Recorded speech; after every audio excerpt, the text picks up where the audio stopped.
Are you tired of the same old pro wrestling? Then check out the amazing action on Powerslam.tv, the biggest indie pro wrestling channel in the world. Get over 4,000 hours of the best pro wrestling events from over 110 of the biggest names in the industry from over 15 countries around the globe. Get your free trial today at Powerslam.tv. This is Jordan Grace, and you're listening to the Social Suplex Podcast Network. BWB, this is One Nation Radio. You better get it right. Rich Latta, James Boyd came to give them life. The Blackest Wrestling Podcast has come to kick all ass and drop it 6 feet if they kicking trash. Word, let me welcome y'all to something different. And if you dig it, man, you should let some friends listen. We be getting it in, this on the regular, dude. Ravish and flow, but this shit rude. See, James don't rap, so I had to break it down. The whole network, man, we coming for the crown. Raps in the columns, I keep them both covered. Making the beats too, so the listeners can bump it. Hit us with the rating, yeah, I'm saying it's a 5. Before you hit it, talk, bob your head side to side. It's One Nation Radio, and this is the beginning. It's Rich, and I'm here with James. It's time to listen to One Nation. You got to unleash the power of the pyramid. This is Mike Sempervive from WrestlingObserver.com. Check me out on Wrestling Observer Live every day. And also check out your boys, Rich and James, on One Nation Radio. This is Kenny Omega. We're listening to One Nation Radio. Check it out, guys. These guys know what's up. Big Kenny Omega fans, and that's all that counts to me. Goodbye and good night.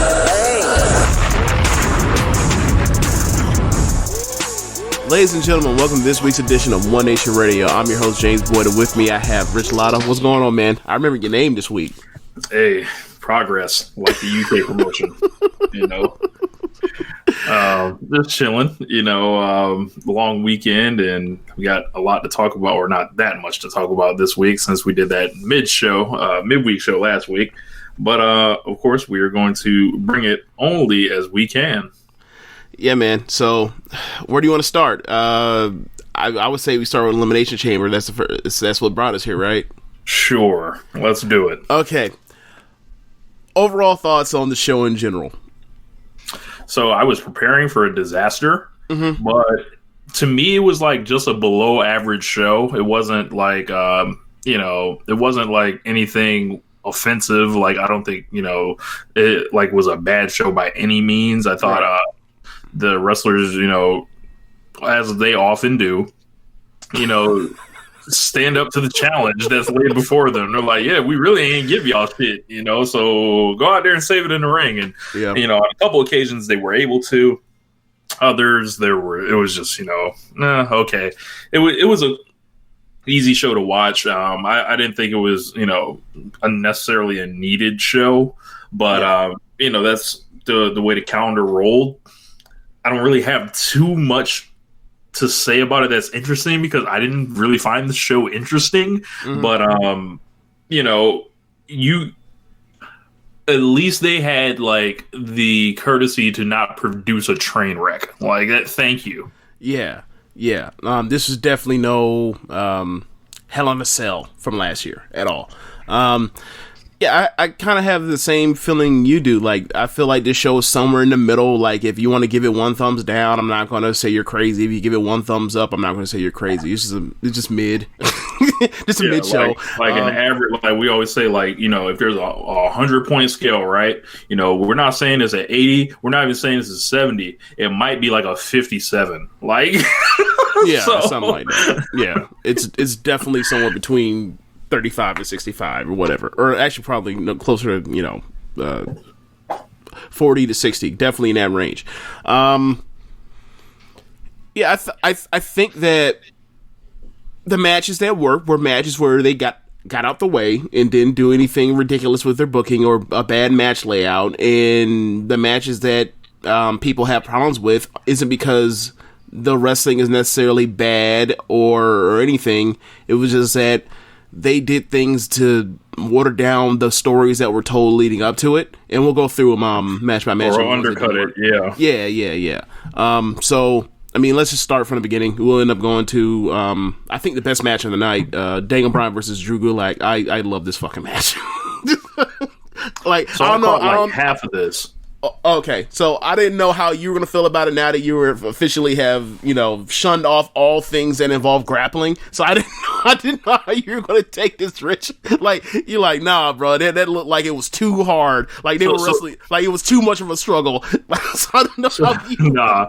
So I was, like, booting up the network, but it, like, I didn't get into the match until like midway, so I missed a lot of the, them rolling around, feeling on each other's stuff. I missed all that stuff. So, but I did get there when Daniel Bryan was like getting dropped on his head, taking those bumps on purpose or whatever, and then he was like selling the arm, like he's losing feeling with his arm and shaking, and then Michael Cole, like it takes him forever to pick up on it, and then he does it, and I'm just immediately like, I'm like, fuck you. Fuck y'all for like trying to sell this Daniel Bryan neck trauma is leaving him paralyzed. Like, fuck you for making me watch this. Like, that's where I was at on it. I started getting a bunch of text messages from like Dave Finisher, who's like, WWE just had their first 5-star match and I don't know how long. I'm like, no. I'm like, I didn't respond. I was like, okay, like what I saw, it was fine. Like, but I didn't feel like I was watching any type of 5-star match or anything. But I only saw like the last like 5 or 6 minutes of it.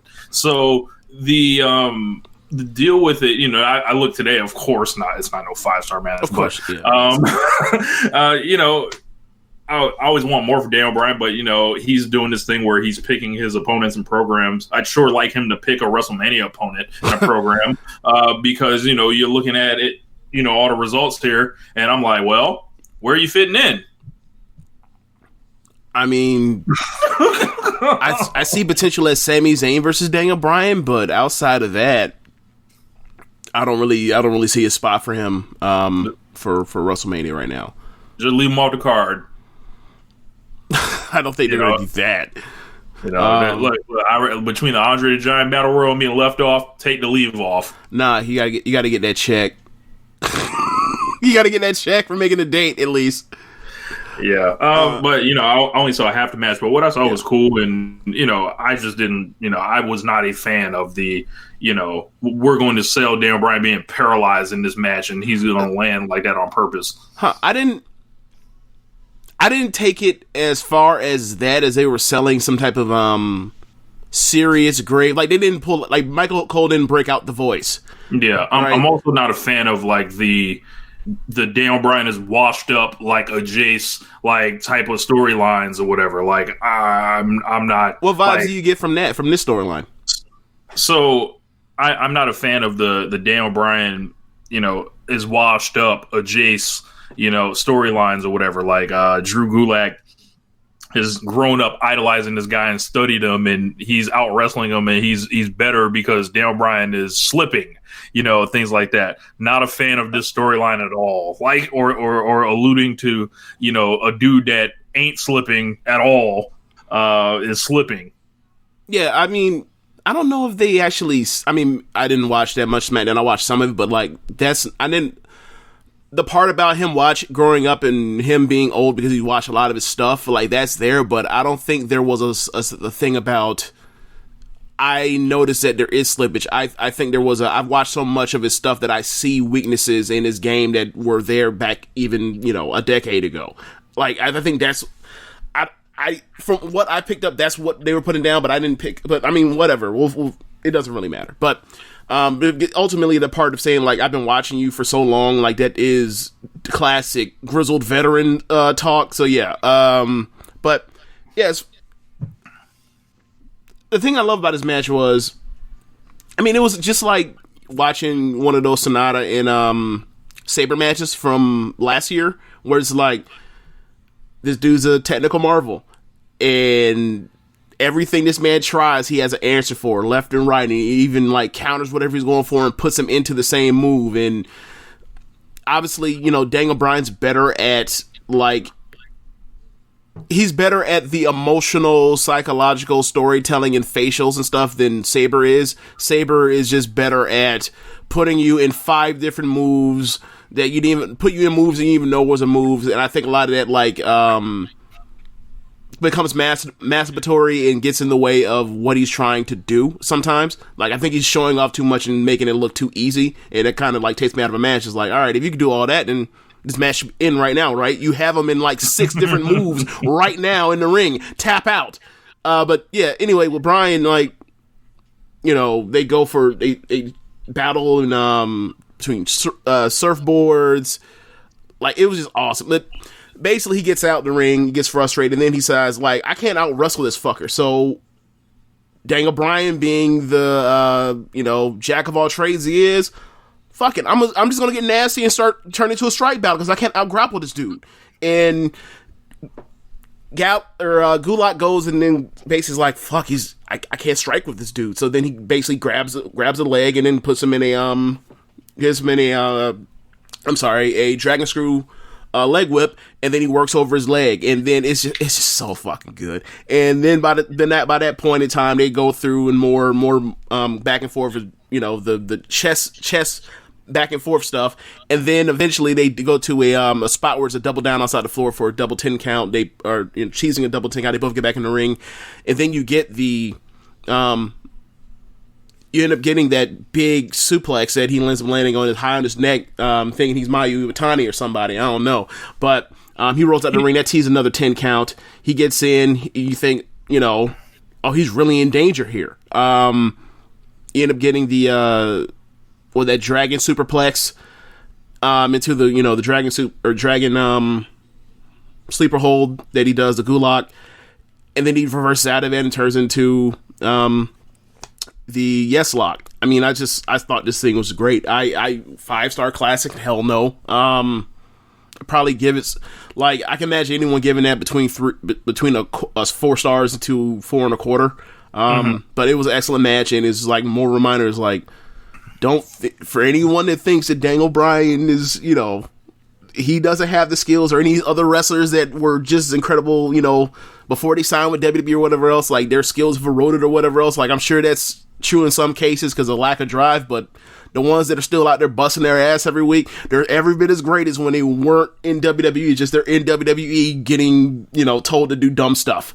So it was awesome to see him in the opener in this match. That, like, you know, 5 years ago you'd be like, hell no, that match is never happening. Or 3 years ago you're like, no, hell no, that match is never happening. And for me, it was really cool to see Gulak get that kind of shine because, you know, people have raved about the PowerPoint presentation, the 205 live stuff, and, you know, even when you saw him in NXT at times, or Worlds Collide or whatever else, you see that dude is a technical marvel. I think I told you last year's first Worlds Collide, like, that dude reminds me so much of Bryan, and to see them do that match, I was like, I felt validated, you know. But it was a cool match, and maybe there's more. I would like to see them wrestle more. Like, those matches are awesome.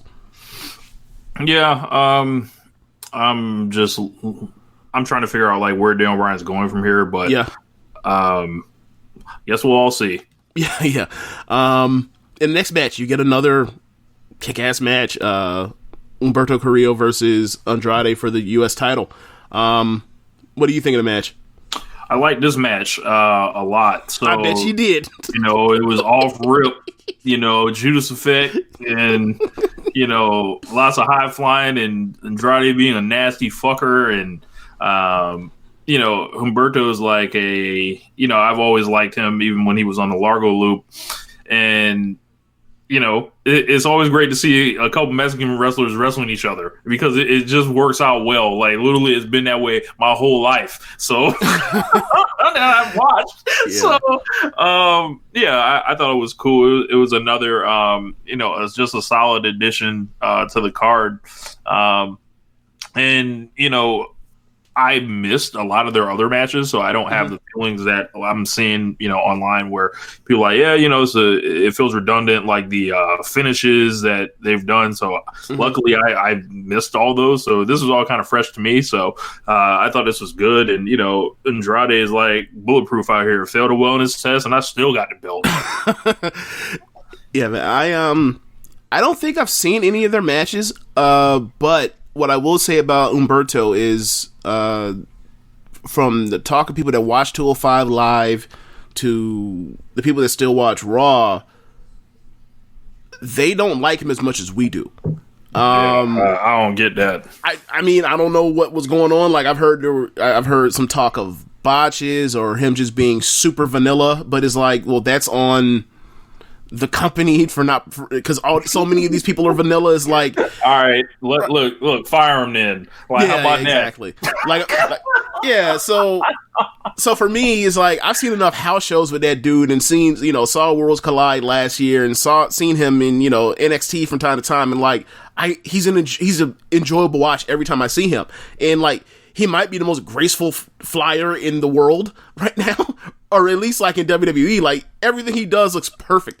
But I think for me, it was really fun to watch this match, to see them go out there and do their thing. And I think right now, like my favorite match in all of WWE is like letting like the luchadors like wrestle like and do their flying and their stuff, but at like the pace of a WWE match, so it doesn't like overwhelm you with like the number of dives or the number of intricate things they do. It's more like you're just watching it and it's like at a pace you're just so familiar with. So it's really cool. And I think with them teasing the elements of them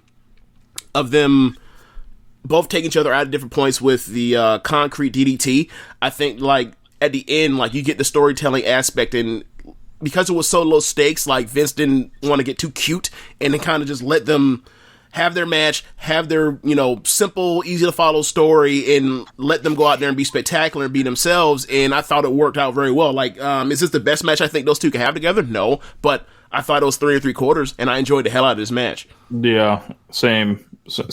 I would have gave it the same thing. Yeah. So after that, we ended up going. There's something about like getting like that 3 3/4 match when it's like when you feel like it overachieved, like, and also like it's almost like found money. Like, oh, we can just add one of those to the card rather than it like being like a disaster and it's 3 1/4 or something like that. Like something went tragically wrong and it's 3 1/4. Like there are a lot of different variables there that we have to qualify. Yeah. Like if we built up the match for months and months and months and months with like the best build you ever seen in your life, and then it comes out to like a 3 1/2, it don't quite. There's something a little different about it. Yeah, it's because there's so much wrestling. I don't do rewatches as much anymore, or rarely ever. Yeah. So, like, I wonder how many matches like now if we go back and check out and matches that were like, this match was great or this match was disappointing, how my perspectives would change, or if I, there was something that I, forgotten about, or something that, almost is like, like a breadcrumb and like something that was used later or whatever else as far as storytelling for some matches or feuds or whatever else. But, just too much wrestling. And y'all want me to start a Joshi podcast. Yeah. No, James Joshi Jump Zone. What was your favorite name, that I came up with? The one that you came up with? I think you said something about James's Joshi Junction. Yes, James's Joshi Junction. Triple J on you boys. Ridiculous. Yeah, that ain't that. I don't think that's in the cards, Chief. That's too much comedy wrestling for my liking. Like James's Joshi's jurisdiction. James's Joshi Jump Zone. Why is it such a thing for alliteration? Why is it? I don't know, because it's like James and Joshi, and then like there, I was like, let me think of any word with a J that's like a noun like that. I can't. Wow. But anyway, I thought it was a really good match, and I don't know how many more they have in them, considering they've done a few of these already. But looking forward to WrestleMania. I think they're probably gonna be Andreing, but if they're not, I love to see them and Angel and Ray rip it up, because you kind of need some matches where like you see people laid out on the card and you're just like, okay, this is the match we can depend on. We need some dependable matches on WrestleMania right now, and some of them are kind of like, look, most of them. I see that WrestleMania card. I'm not seeing it. Yeah, like we need some of these matches where, like, at least in the first half of WrestleMania, we can be like, okay, we were on pace or something like that, and then like they can go out there and throw out 6 mid matches in a row like they did last year if they want to. But at least you can have like an hour and a half or 2 hours of enjoyable professional wrestling on the biggest wrestling show of the year. Just perhaps, maybe, but we'll see. Yeah, man. I'm looking at this card up and down. I think there's like 8 matches that are locked in already. I feel like there ain't nothing on there that's like going over 3.5 right now. So I'm like, look, man, where it's at, Yeah. Look, and the time's all gonna get cut. Well, it's gonna be a long day. Maybe not, because Triple H ain't on this card, so that's like a half hour freed up right there, ain't it? They gonna redistribute that real nice. Best believe. I mean, if you I wouldn't have Brock and Drew go long. I wouldn't have Roman and Goldberg go long, because why the fuck would you have Goldberg go long ever? So with Triple H out of there, that might just maybe. I mean, obviously you have, the Hall of Fame stuff, the throwing to whatever advertising stuff they have to do, the commercial to show that, they're, however much money they made for the community or whatever charity outreach they're doing. They're going to do the WrestleMania attendance announcement where they lie by 10,000 people. You already know certain spots in the show, they're going to have stuff that just bogs down and adds to the length of the show. I've made my peace with that sort of stuff. Also, the show having 16 matches on it and shit. So, on the main show. Yes, that is a problem. That does wear down the specialness of WrestleMania. Is like, okay, like it's I think Triple H person to say the showcase of the Immortals, whatever else, is like, how immortal is Otis versus Dolph Ziggler going to be? Yeah. How legendary can that get? Yeah, like and that. I'm not someone that's like just blatantly throwing. Yeah, not everyone deserves a WrestleMania match. I'm not blanketly throwing that out there with no context, because the thing is, the people that like we're saying, hey, get them the fuck out of here, are the part timers and like these people that just gonna stank it up. Like I'm not trying to see the Undertaker. I'd rather watch Andrade. Like suck my ass. Like I'm good, man. Whoa. Look, man. What does Jericho say to people about? What does Jericho say to the crowd now? I think he says, suck my ass, I think. Does he say? Wow. All right. Let's just move on. I wasn't expecting that out of you. I just was not. Anyway, next match is the tag team elimination chamber. Anytime I can impersonate a Wrestling Observer, newsletter wrestler of the year, you got to do it. I'm sure there are some of those people on the list are like blatant racists, so I wouldn't want to replicate. I'm sure some of them are women beaters too. So anyway, tag team elimination chamber match. What do you think about this match as far as in totality? Woo. So I felt like I called everything that was going to happen. So ironically, Catherine was watching this match with me, and I was like when it came down to the final 3, I was like, oh, okay, Miz and Morrison are going to win. Like when they were getting faced off against, I was like, watch. Like, and then like it was like a pattern match. It was like every time someone did their big stunt, they immediately got eliminated. And it was like, I was just like, this is so like soulless. And I was like, I thought a lot of the wrestling in the match was actually pretty good. Lindsay Dorado's a madman. It looked like he blew both knees out, like when he did that shooting star press off the top of the cell or whatever. My dog Fuck All Night Tucker Knight, was doing his thing.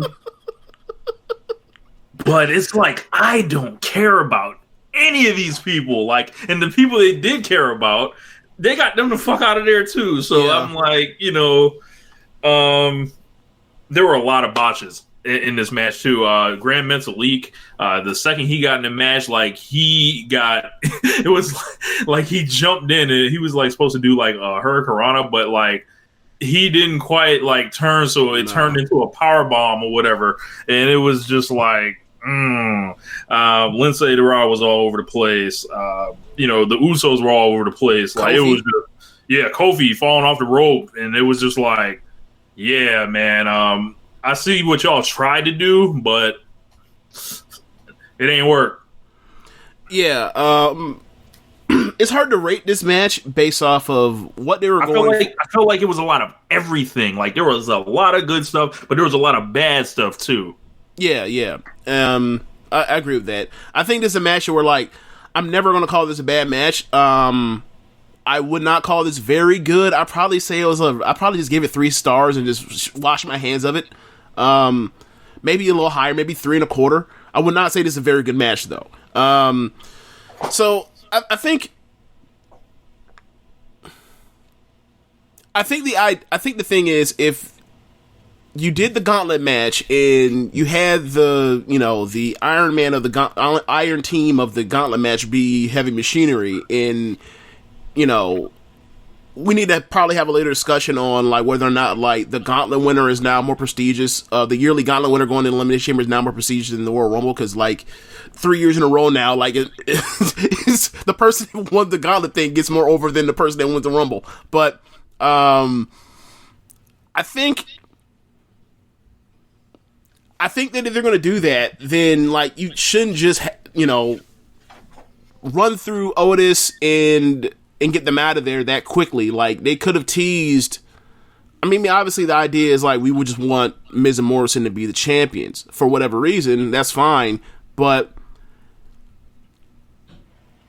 if it's the most important act or in the match or the hottest acts of the crowd or the Ziggler team and the Otis team, then like they should probably stick around longer.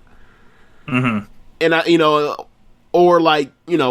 or be like the last 2 people to get eliminated. Like, there's no need for the Usos and the New Day to be around unless the idea is they're going to do some type of triple threat ladder match fuckery at WrestleMania. And I'm assuming that's where it has to go, the way they presented that, to where those last 3.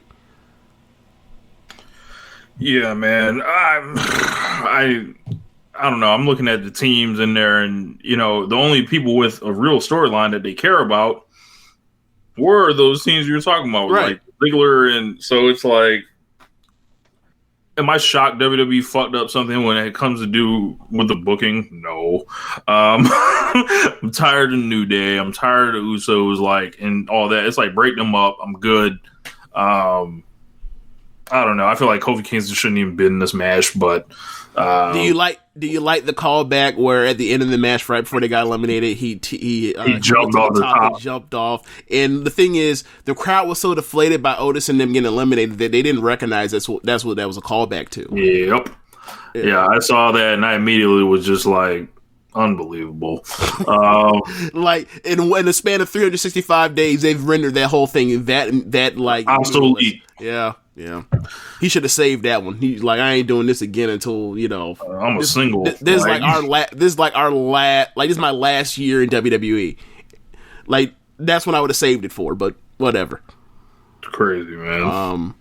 Yeah. I'm trying to think what else. What happened after? Oh, AJ versus Aleister Black. Dude, we're at a point now where like I find it kind of redundant that we have AJ Styles and Randy Orton on the same roster, on the same brand, when like they're both the same person now in the ring. Like, you look at what they do, everything they do is textbook perfect, but they're not taking no risks, they're not taking no bumps. And look, if that's what you want to do, fine, but like I need you to figure out how to fill this void of what's missing in you, and now that y'all don't take no risks anymore. And AJ hasn't figured that out now. Insert Rich's 2019 rant about AJ Styles being washed up here. Yeah, but the thing now is worse because AJ was still having kick-ass TV matches, even though, and a lot of that stuff was happening with on pay-per-view was bad match layouts, short time. Like that Ricochet match went like 5 minutes or whatever at SummerSlam. Like, why the fuck would you ever book those two? I think it went 12 minutes. 12 minutes? Okay. I'm sorry. It was super short. It should have went longer, but whatever. we're just at a point now with AJ where it's like, look, man, I kind of understand the reason why he decided not to leave and go to AEW or whatever else, or go back to New Japan, or go wherever else for a big amount of money for less dates. This man has came to the decision like, look, I can make 3 times what I was already making as a top guy in WWE. I'm just going to cash that check. I'm going to come out here. I'm going to have my standard 3-star match, or 3.25-star match is good enough. Vince loves me. I've earned his respect probably faster than anybody else on the outside ever has, and I'm gonna call it a day. And he's gonna go into WWE Hall of Fame because that year and a half he had demanded it. And whatever, like, he's gonna be an ambassador. He's gonna be getting Legends checks or whatever else. But it does suck for when that dude, like, in 2017, 2016, had became probably my favorite active wrestler for a certain amount of time, and like that wrestler ain't there no more. Yeah. What really makes it bad now is they're about to start framing him, and that's kind of what this storyline has been, as like this legendary, like still in his prime, Mr. WrestleMania level guy. It's like, bro, he's fucking cooked, like as an elite top level guy. He's done. Those days are over, in the past. Finito, out of here. It's just like, it was so boring watching him wrestle, and it's just like, yo, this is it? Like, you ain't find nothing else? Like, I'm watching Jericho, who's like damn near a decade older than you, figure out a new act, like figure out a new way to still be awesome. Like, this is just like, to be fair, I think that it was change your gimmick, AJ. Like, I don't like. To be fair, I believe that if this match was in AEW, this match would have got a way better reaction. I think the thing that's going on... Oh, this crowd all night. Huh? All night. The crowd was just, like, staring at stuff. Yeah. I think Otis getting taken out, like, really killed this crowd.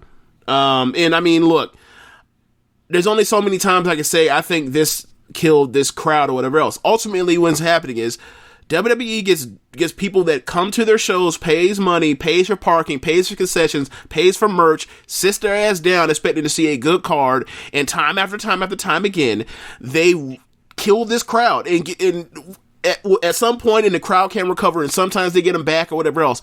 But for large stretches of WWE shows at this point in time, the crowd barely has a pulse. And they're going to have to come to some real... they're going to have to start looking themselves in the mirror on why the developmental brand, why, you know, when they're in front of 400 people, or whether they're in front of 15,000 people, why AEW in front of 4,000 people or whatever else every single week, or why New Japan has their fans going rabid, or Stardom or whatever else that draws a lot of people, OTT, WXW, all these places that draw over 500 people, why their crowds are hot for them and why WWE is not. I mean, ultimately, it's going to come down... they're going to have some real, you know, discussions about what they're doing with these cards and what they're doing with these characters, and why it doesn't resonate with their fan base in the way that it used to. Because these crowds were not like this 3 years ago. These crowds are not like this 2 years ago. I was watching the show. I was seeing some of that quiet Japanese respect on display. You know, I felt like, you know, the crowd has showed up, you know, for a nice, you know, evening of not a lot of noise, and, you know, a nice, like, library-like atmosphere. You know, it would be considered talking out of turn if you were cheering loud or you know, having fun. And then when you think about it, it's like, well, this is what WWE books for. They book for these Pavlovian responses. They book for nothing to mean anything, and then they book for you to feel like you connect with someone, and then they yank it away from you. Like, you know what? Don't even forget we ever did that.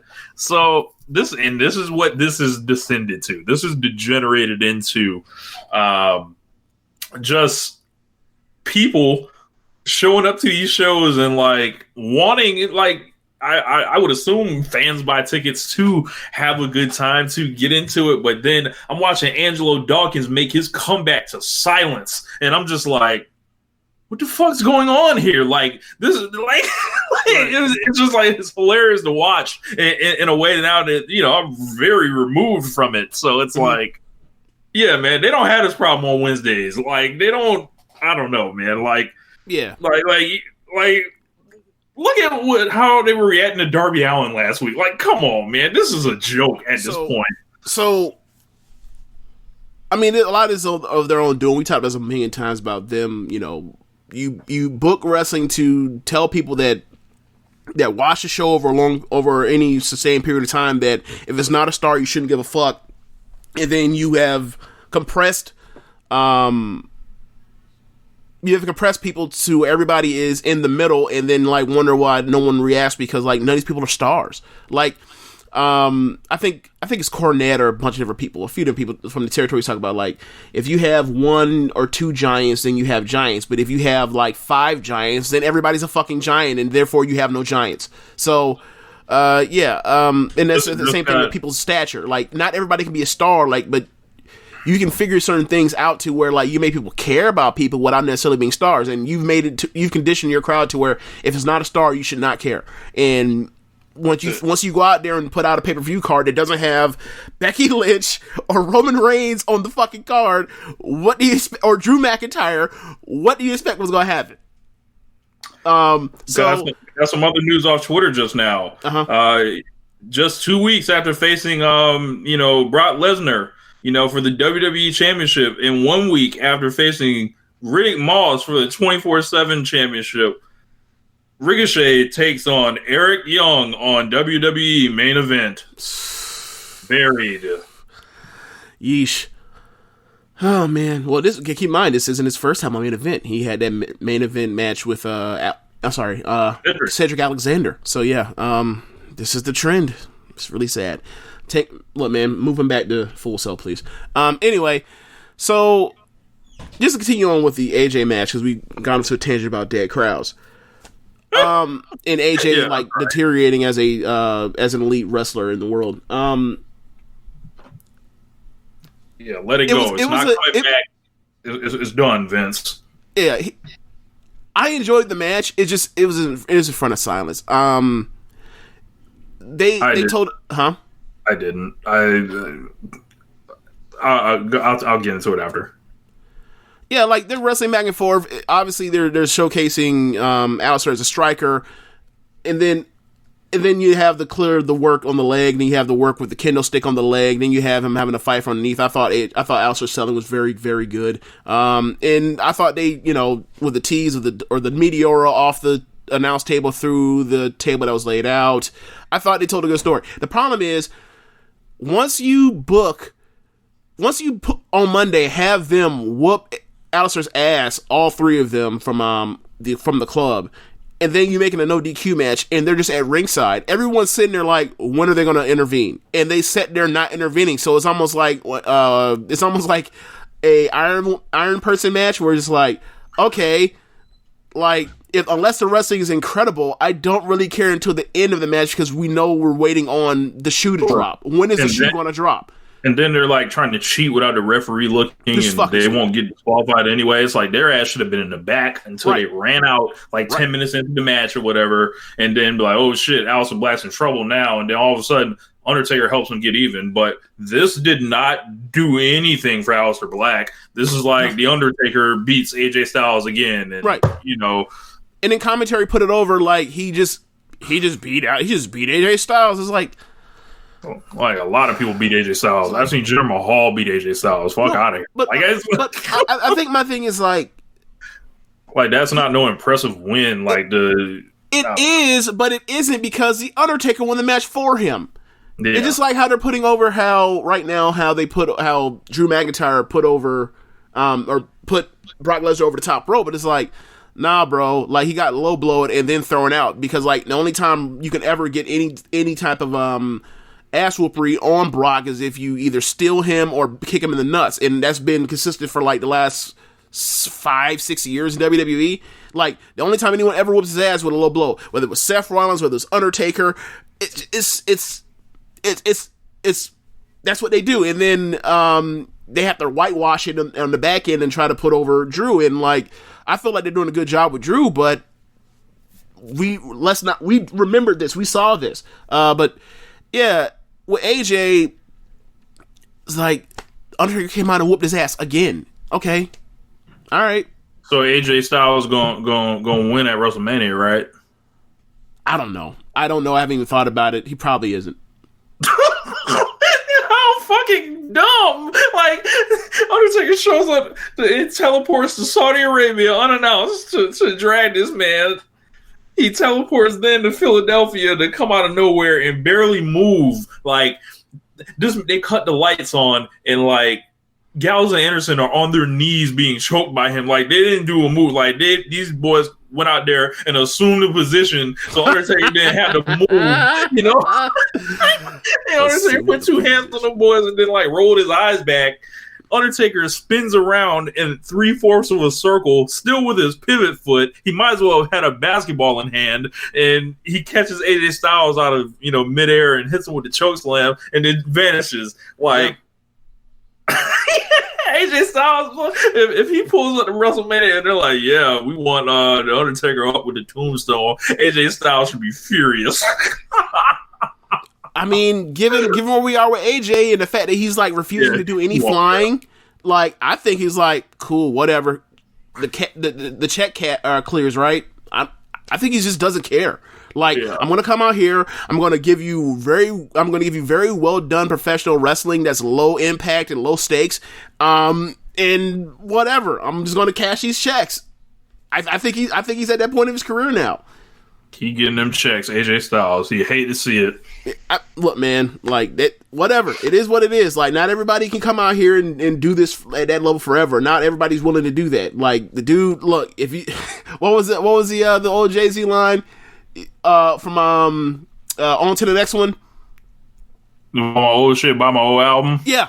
You want to watch the old electric AJ Styles? You better tune into the WWE Network or Ring of Honor or New Japan World or whatever else, or Impact, whatever the fuck they got going on for their streaming, if that even exists anymore. I don't know. Does Jarrett own their streaming rights? If anybody's doing a washed up you slipping storyline, it needs to be AJ Styles and not no Daniel Bryan.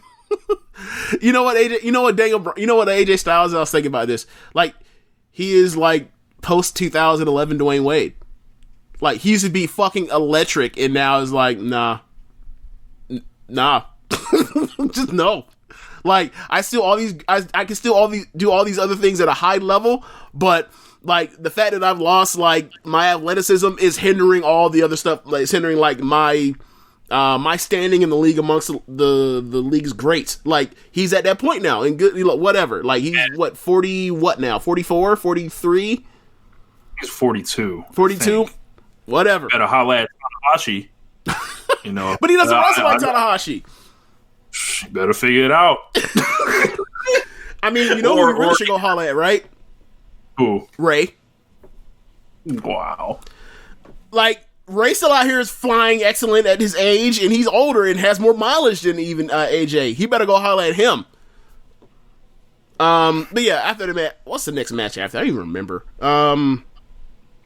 Okay. Yeah, so it's a tag match. It's the Raw tag match. Street Profits versus Seth Rollins and Buddy Murphy. Or Buddy, sorry. No, I'm saying Murphy. It's not Buddy. So, yeah, man. Now that you've seen it, can you now believe why like Seth Rollins is like the least over he's ever been in WWE? Yo, this is like I told you on Monday. It's jarring. It's like, right. Anybody like why does anybody think this is a good idea? If you have a team with Seth Rollins and Buddy Murphy, you would think they could be a hell of a team, right? Whooping ass, right? And having good matches. Like, they can be, a not as good version of like the Broserweights or something, like or Kenny and Hangman or something, right? But either way, like, you expect those two together, and you expect to see great matches. In fact, look, as a exciting worker from a tag team perspective, don't you think Buddy Murphy, and given that we've seen him as an NXT champion and as a tag division, don't you think he'd make a like a tag team performer? He'd be better than Dean Ambrose was, and we saw Seth and Dean rip it up in all of 2017. It's weird. It's crazy to kind of see how that's working out, and a lot of this, you're also kind of waiting for Kevin Owens to come out. That's fair. I thought like the crowd like was reacted to this like they didn't even care at all. Right. I thought Montez Ford was a little sloppy. Like he was way too excited. He was like overshooting and over jumping, and it was just a lot. You know, Street Profits got to win, but I mean, I guess you know it's something that happened. Like it was just a match. Yeah. Do you think the crowd was just waiting their hands for Kevin Owens? Pretty much. Okay. All right. Yeah, it's weird. Like he's the only one that got a reaction. It was funny. I was talking to Finishaw again. He sent me a message. He was like, "I don't know if there's anyone." It's funny, like because I immediately answered AJ Styles to this. He's like, "I don't know if there's anyone that's more of a shell of their old selves than Seth Rollins on the main roster." And I was like, "It's funny that you say it's AJ because like 2 years ago when we were arguing about who had the better year between them, we were all like." AJ had the better year because he did. And it's like now they're almost on the same level, but it's like AJ fell further because he was up higher. So the answer is AJ. Right. Yeah, and I was like, I was trying to pinpoint where Seth like passed like the point of no return. I was kind of like, it was somewhere between that Iron Man match when he had to wrestle Dolph Ziggler a zillion times, and then when they picked Roman over him, despite what he did in the first half of the year, like he laid it down ever since. So. You know, and he'll do like, you know, once a year he'll pull something out, but largely he's just like, you know, the money's already been made, you know, like those miles have already been paid for. Yeah. Yes. Look, and I don't know, man. It's and they're gonna ask me to get excited about Kevin Owens versus Seth Rollins, even though I saw that match a zillion times at the end of 2016. Right. And I never wanted them to wrestle again. Right. Here we are. And another part of it is like, I think it's because he's so good on the mic, but all the questions about like this person came in and was working at a certain level and then like they have tailed off. Like you compare Kevin Owens' 2015, 16 in beginning of 17 to like what he's done post WrestleMania 33. There's a gigantic difference in the level of performer that we're talking about, and it's probably even more drastic within the AJ and Seth stuff we've been talking about on the show. Like, it's like these guys come in here and like wrestle their ass off for a certain number of years, and then at a certain point they just like, you know what? They almost like we just talked about with Dean Ambrose. Like it's almost like that dude lost his will, like he let go of the rope. And a lot of these dudes we're looking at like people at the top of these cards are treated, you know, protected. Like they've been through these dog fights and these wars with Vince over the years, and you know Vince eventually always wins. And by wins, I mean I've taken your will to love professional wrestling and wrestle as hard as you can because it all is going to lead it to a fuck finish. Yeah, like. Yeah.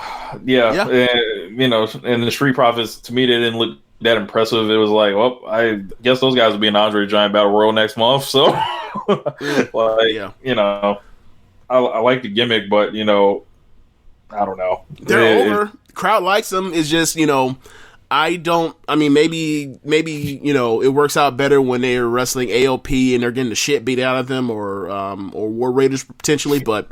This should have worked out. Like, like with the level of wrestlers they were in there with, this should have worked out. It just didn't. I don't know why. Well, I was speaking more from a storyline standpoint as opposed to like the actual in-ring work. But yeah, you got a point. Next match after that, the Intercontinental 3-on-1 handicap match is Braun Strowman versus Shinsuke Nakamura versus Cesaro versus Sami Zayn. The whole storyline is Sami Zayn has yet to get these hands. Sami Zayn is a smart man. Yes. Is he going to get these hands on Sami Zayn? And I thought from an execution standpoint of what the story was, I felt like they executed it to a T. Was it something that was going to excite me? Of course not. It's a fucking 3-on-1 handicap match. These are all ridiculous, but whatever. Sami Zayn is a smart man and Braun Strowman is a big dumb. Right. Like, like Sami Zayn finally wins his first title in the company. He had to have, you know, 2 other dudes with him to help him win. Like the long running Sami Zayn Braun Strowman feud continues. Yeah.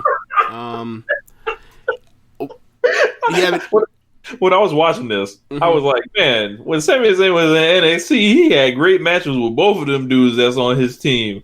Man, all those dudes, I wish we could see them have good matches still. Oh, well. Yeah. Yeah, man, I don't really have much more to add other than to say. I don't get it. I was like, Cesaro and Nakamura were just like cool with Sami Zayn getting the pin. Like, there wasn't no type of like resistance or infighting, or it was just like, all right. He beat him, so I guess they're not all the champion. Only Sami Zayn is the champion. I don't know. I think it's like, look, man, it's all three of ours Intercontinental champion. This is I'm just keep it over at my house, like full on Red from Friday. Maybe they were like, we'll let Sami Zayn have a pin because eventually Braun Strowman's gonna want that belt back, and he can go fight that dude, not me. Oh, he gonna come looking for you? That's like, okay. I mean, that's not too bad either. But they didn't explain that, obviously. Look at me trying to help the show. Right. Look, I'm glad I'm past that point of trying to like give it some logic. Like, nah, bro, ain't like you'll see next week that logic that you just gave it don't even hold up. Nope. They're not even gonna use that. So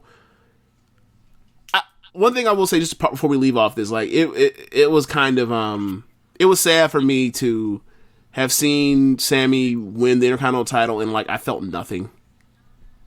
Yeah.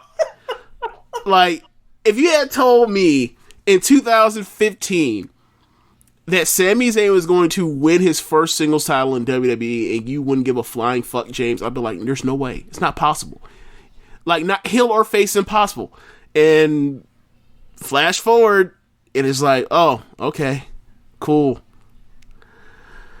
I don't know, man. Like, I don't know what his contract situation is. I know he had the double shoulder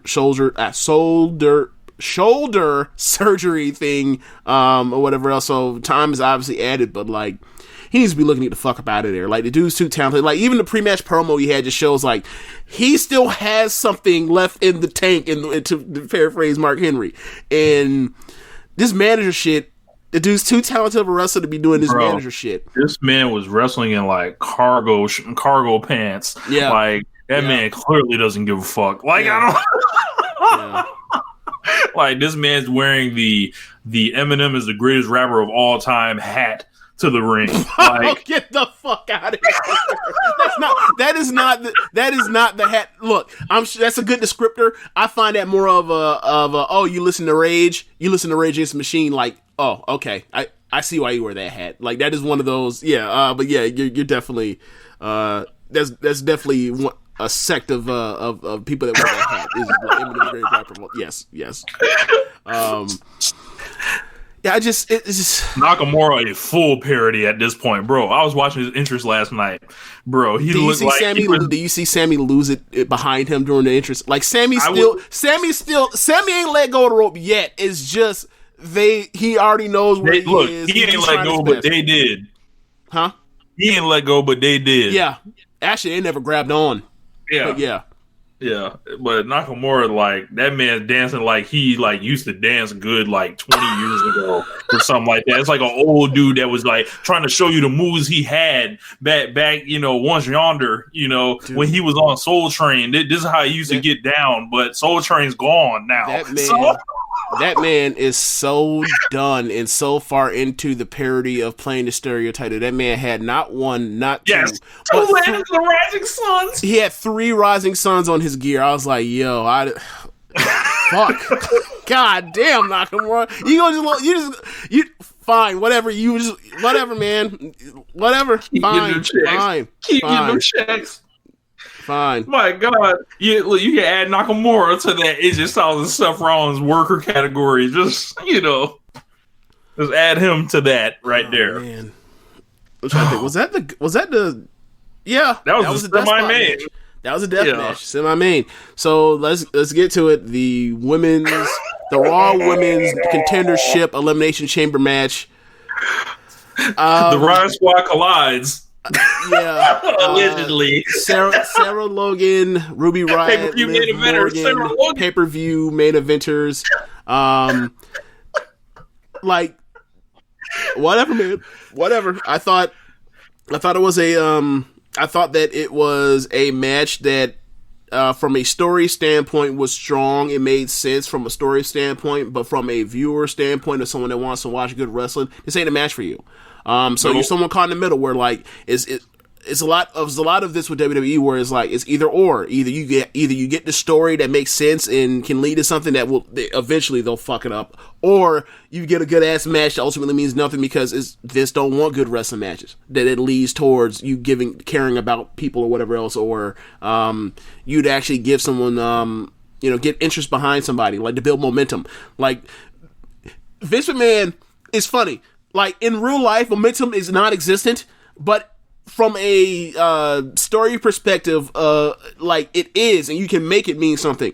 But Vince, even though he has all the control, decides, nope, I'm never going to use momentum. I'm rarely ever going to use it, or use it in the right way. It's really interesting. So yeah, what were your thoughts on this match? 2-star match. I mean, Shayna Baszler massacres everyone.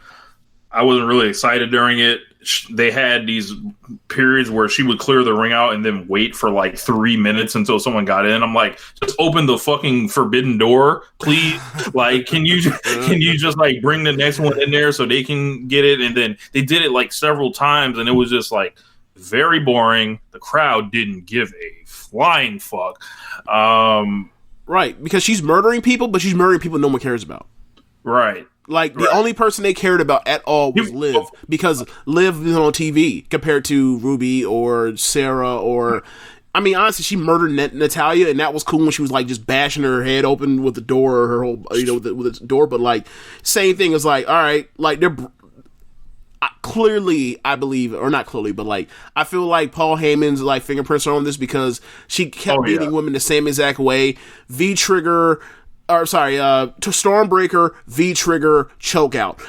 Stormbreaker, V-Trigger, tap out, like or choke out. So it's like clearly they're branding this, and these are her moves she's going to put people away with, and like how will Becky deal with that? And from a storyline perspective, leading to WrestleMania, that's fine, that's good, in fact. But I blame all of this on Charlotte.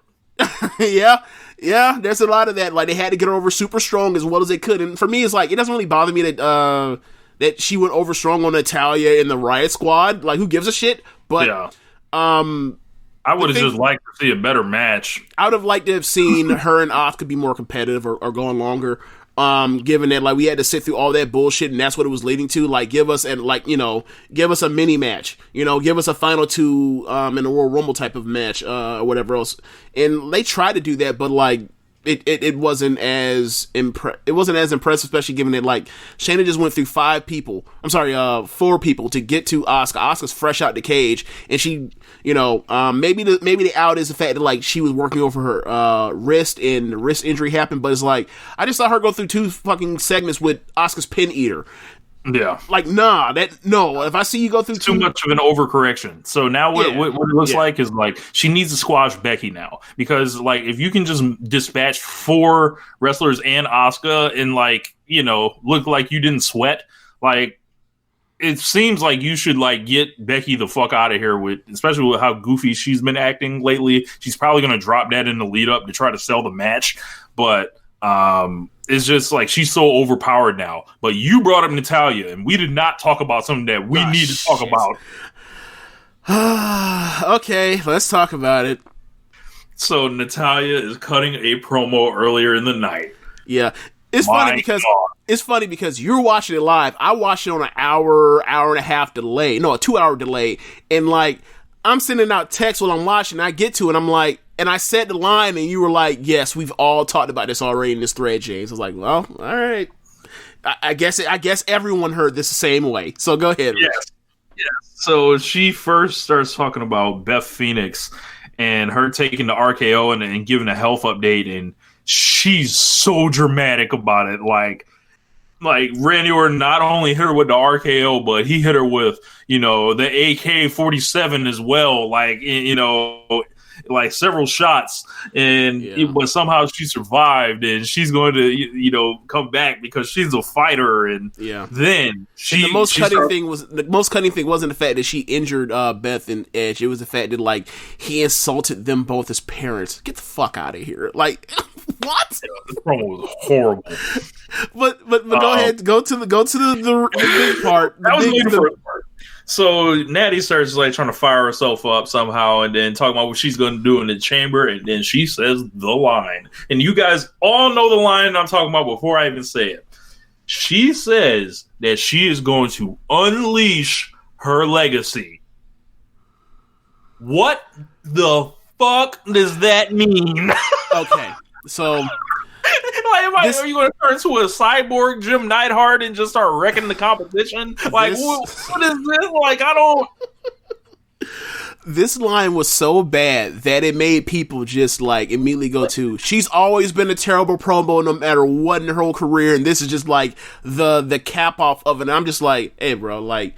We have that in the 2016 and early 2017 heel run on SmackDown, and I think that's still like the best women's heel I've seen in WWE. So like, let's chill on that. Like when she was out there doing that, that not face to face, but like the split screen promo with Nikki Bella and saying that like, if I wasn't married, I could have had John Cena, Nikki, like, and you were going to die alone when John leaves you. Like, no, that was an incredible promo. So let's not say that she's some worthless promo, always has been. But this did her no favors. It didn't matter if John Cena was cutting his promo, if Daniel Bryan was cutting his promo, if Randy Orton was cutting his promo, if Sami Zayn was cutting his promo, if Kevin Owens was cutting his promo, or Johnny Gargano was cutting his promo, Cody Rhodes was cutting his promo, Jericho was cutting his promo. It don't matter. Asuka could have cut his promo. It wouldn't have worked. It was fucking awful.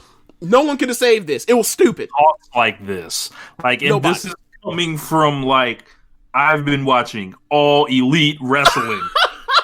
James, I've been watching a promotion that has the top 4 finishers and best talker, like in the Wrestling Observer newsletter. These are the promos like where I'm feeling like people are speaking from their soul, their heart. They're like, they got bullet points. They're allowed to put themselves in it. Mm-hmm. Then I hear unleash my legacy. I'm like, fire everyone. Get them all out of here. Pack their shit, put it in the truck, throw them off the bridge like Stan, And unfortunately, this is going to never change like the Blueprint, Jay-Z, but this is like,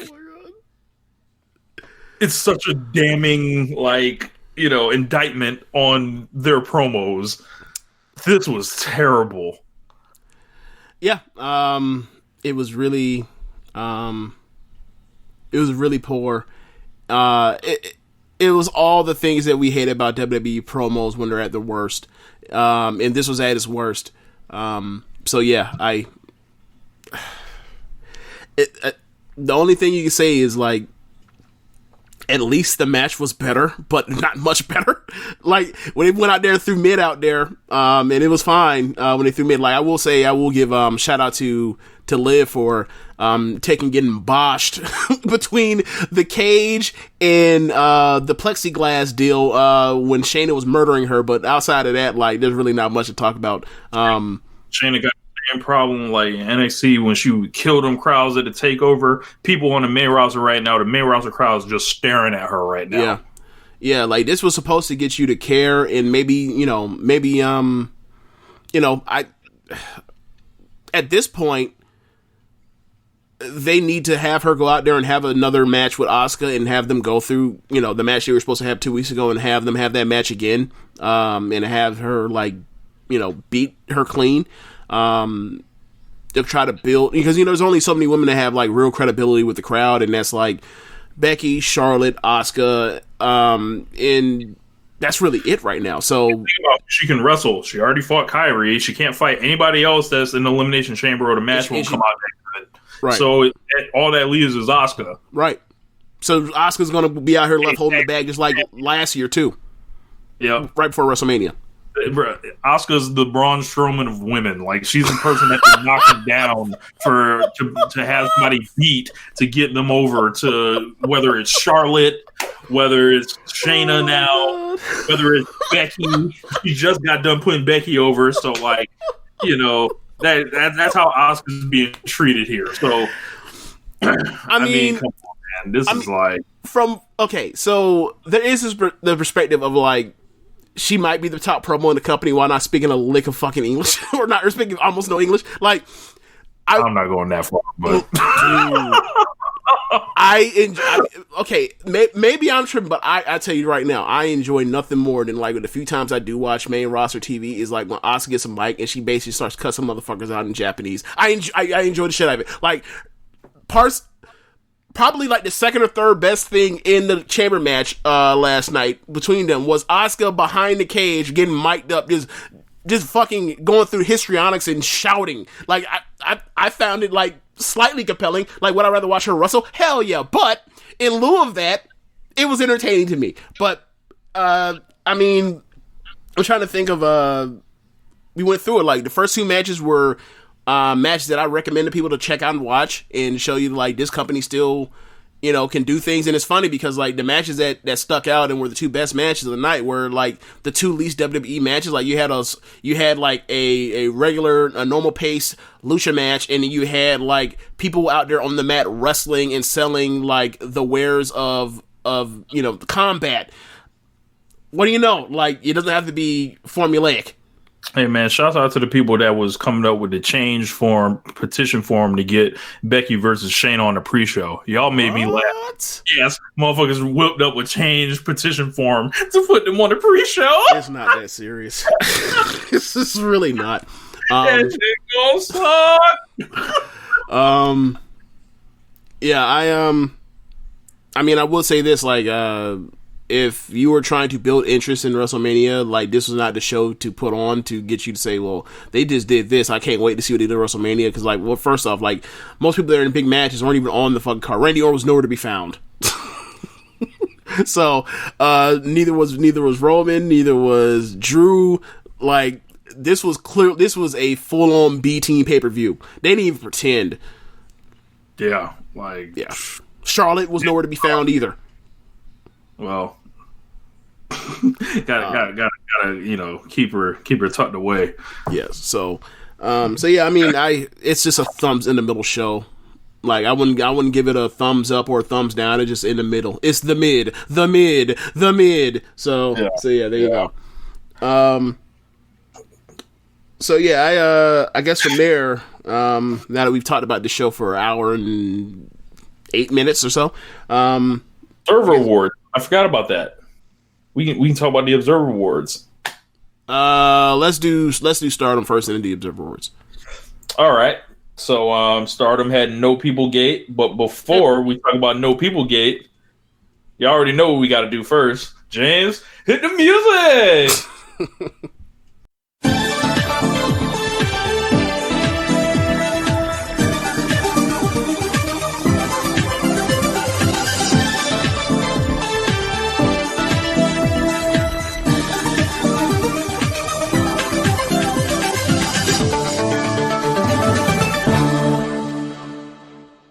Okay, so No People Gate, Stardom's Korakuen Hall show that was meant for the beginning of March, because of concerns due to the coronavirus and, you know, spreading, they decided to do an empty arena show, and, you know, as a byproduct of that, they decided like there's no gate. All right, we'll call it No People Gate, and then we will throw out a lineup that like we weren't expecting to draw like even 900 people with this card. I know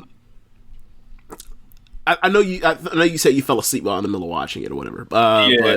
But the match you did see, what do you think of the Battle Royal?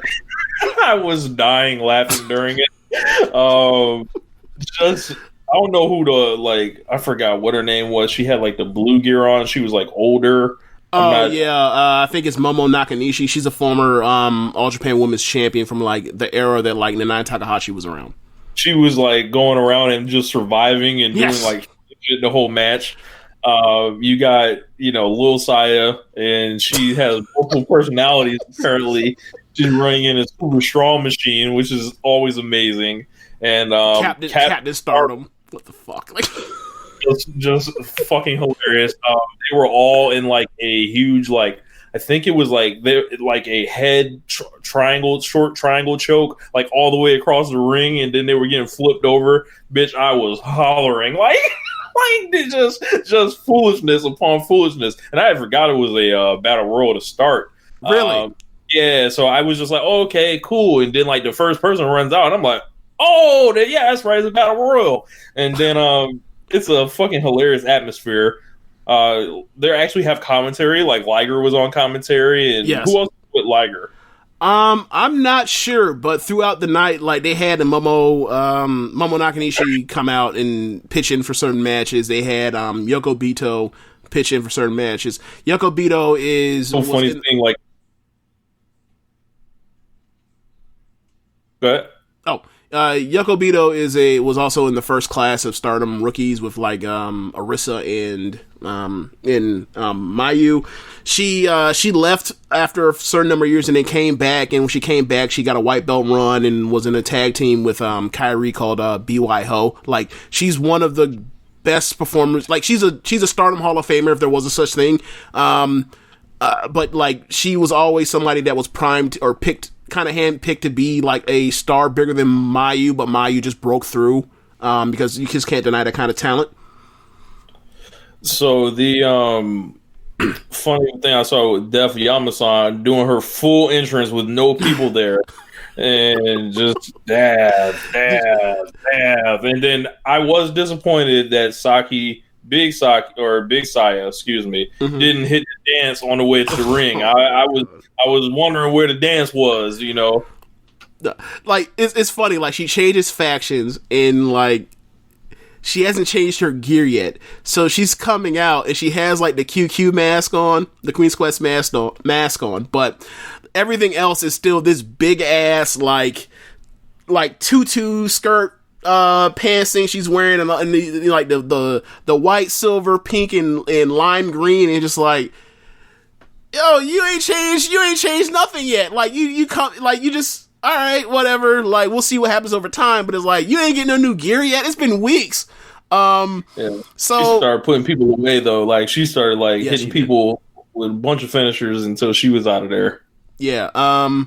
One thing you mentioned it was fun though. Yes, it was. It was a fun match. I from my perspective, I'm like, I want y'all to go out here and have like a match better than Royal Rumble, and then like you see how fast everyone's coming out between entries. Like it's like it feels like it was like 1 minute or 45 seconds between each entrant coming out. So he was like, "There's no way you're going to give people time to do whatever you need to do to have a great match." But they had a really fun comedy match, and that's what it should all be taken for. There was like one moment of really good wrestling in that match. And that was when they had Konami, who's now in New Gear, is incredible, and Tam, and they were going out there just having a strike exchange, and that was awesome. Yeah. Did you get a sense of like how many people were watching this show? Because I thought I saw like 9,000 like live viewers at one point, 9,600 or something. I didn't watch the app from my phone. I watched it from the Roku, so like I didn't have like the live stuff up. But I will say that I'm surprised that like I saw the viewership of it recently. Let me look at it again real quick. Was there any feeling of like, all right, don't embarrass me? That's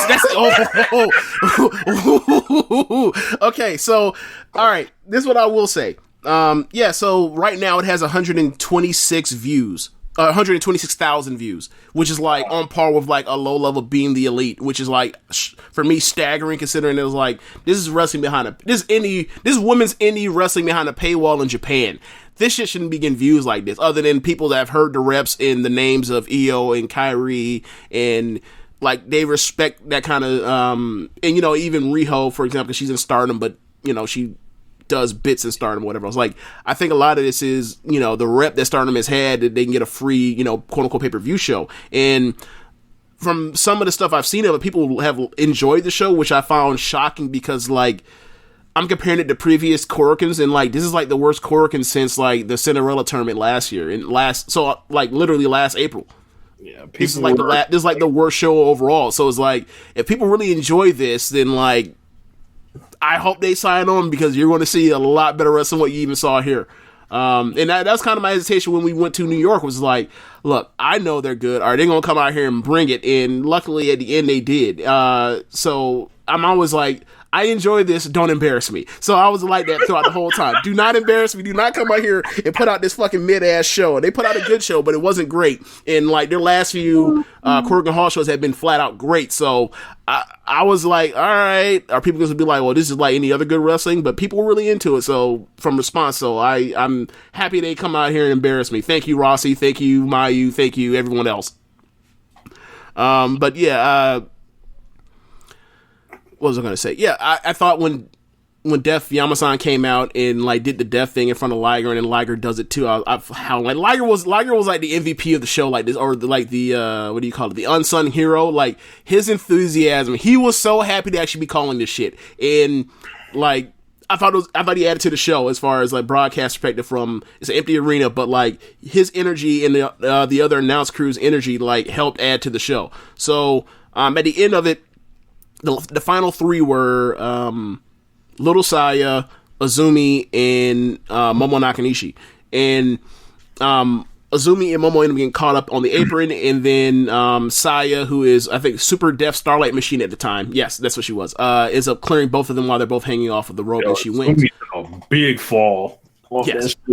Yeah, the training was off. Like I'm like before when, at the beginning of last year, she was like, I'm not gonna do any crazy bumps or anything stupid like that. And then like since pretty much everything changed once she got into the Grand Prix. It's like, look, man, this is what it's gonna take to have good matches to showcase her, and that's where she is now. Like I wonder what they're gonna do with Starlight now that she's graduated from high school. Congratulations, Starlight kid. I wonder what they're going to do with her as far as what their track is for her, because they've always thought highly of her, or higher of her than Azumi. But I think Azumi has surpassed her, so we'll see. But it was funny that Starlight Kid had the spot in the match where she comes out after Saya comes back as Captain Stardom, which is like ridiculous. So they're like, man, this is Captain Stardom. This is fucking Saya. Take this mask off. And they're in the ropes trying to take the mask off. And then like Starlight Kid comes out and makes a save for her, because like masked wrestlers saves masked wrestlers. I appreciated that. But yeah, but we'll see. So as far as promotion should have a captain promotion that multiple Captain people Elite. Yes, that multiple people can don the mask, or like a super strong machine. Oh, it could be anybody. Like a running gimmick, a running gag. Yeah. And it could be okay. Fair enough. Yeah. That sounds like some shit that's happened in like some indie promotion. That sounds like some shit that would happen in like Shikara or something like that.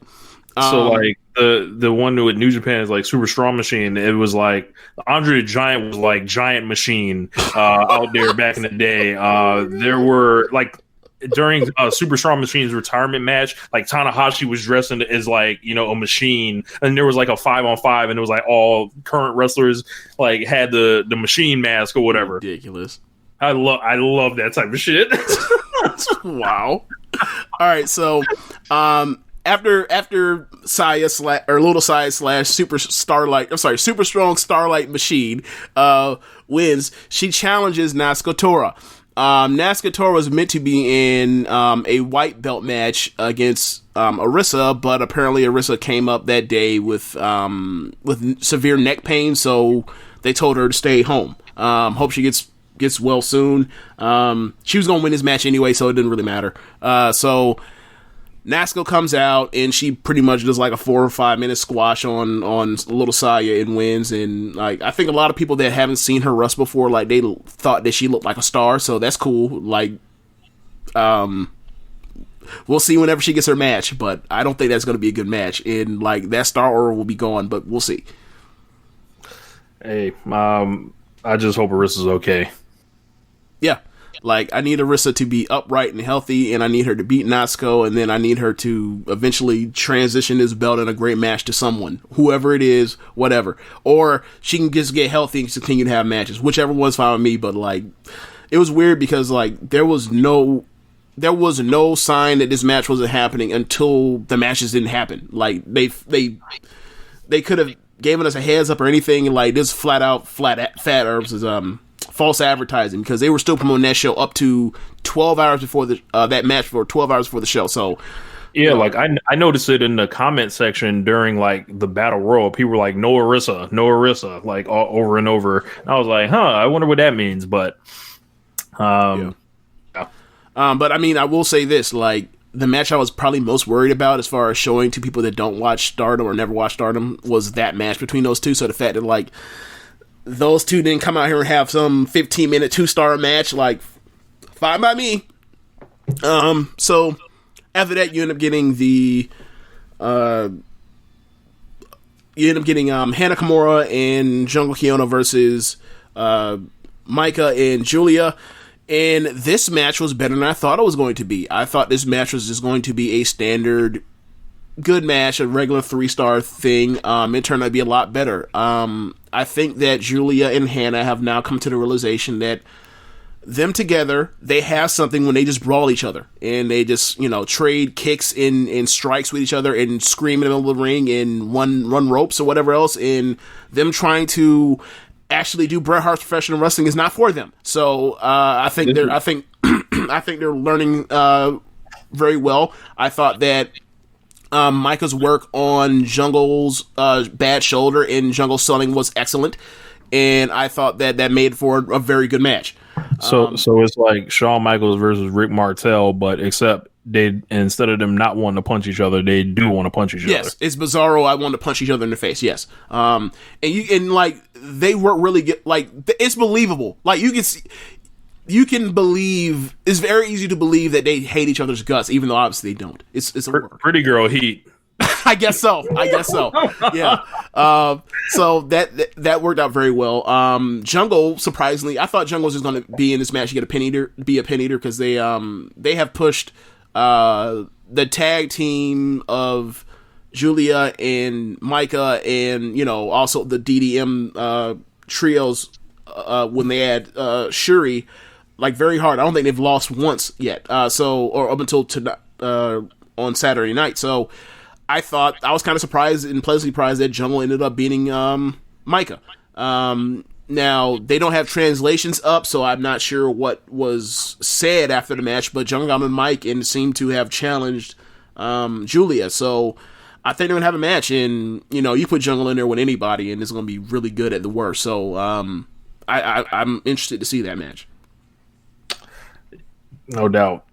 Yeah, so next match after that, you get the match I thought was going to be the best match in the card, and it turned out to be the best classic match. You end up getting the tag team title match of B and Jamie versus Momo and Utami, and they just went out there and had the match you thought they were going to have, just running and hitting and suplexes and throwing and kicks.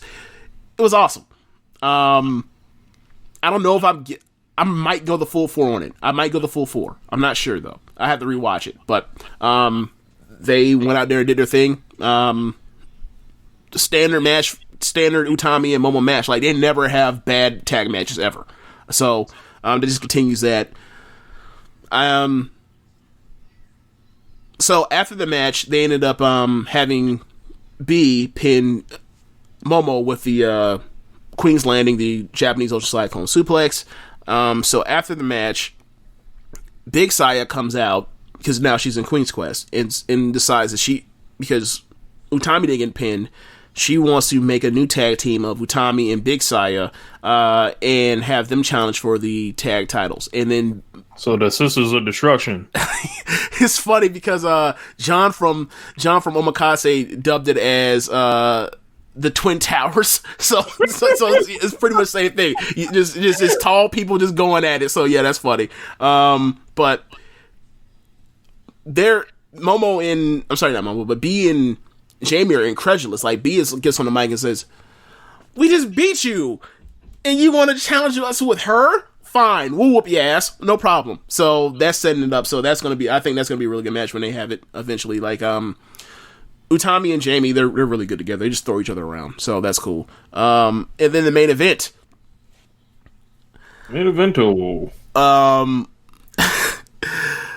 Non-title match: Mayu Iwatani versus Saki Kashima.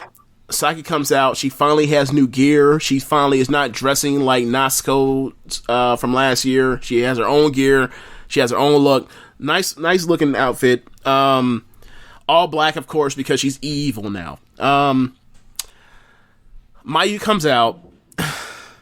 And Mayu, typical Mayu stuff she does. She comes out. She has 2 wristbands on. She goes to the rope. She takes off one of the wristbands. She goes to throw into the crowd like always. When she takes off the wristband, she comes to the realization, oh shit, ain't no people. What am I gonna do? She looks and sees way to the far corner, Liger in the announce table. Points at Liger. She throws the wristband all the way into the crowd, or all the way to Liger. Liger catches it. Liger is fucking so excited that he caught this thing. He's so happy. It's I don't know why this made me happy, but like the fact that he was so giddy that he caught this thing is like, he's such a mark for Mayu. It's awesome. So, they start wrestling, and then it turns into a lumberjack match. But plus, like, this is at worst the second best lumberjack match I've ever seen, which means like this is the second good lumberjack match that's ever existed.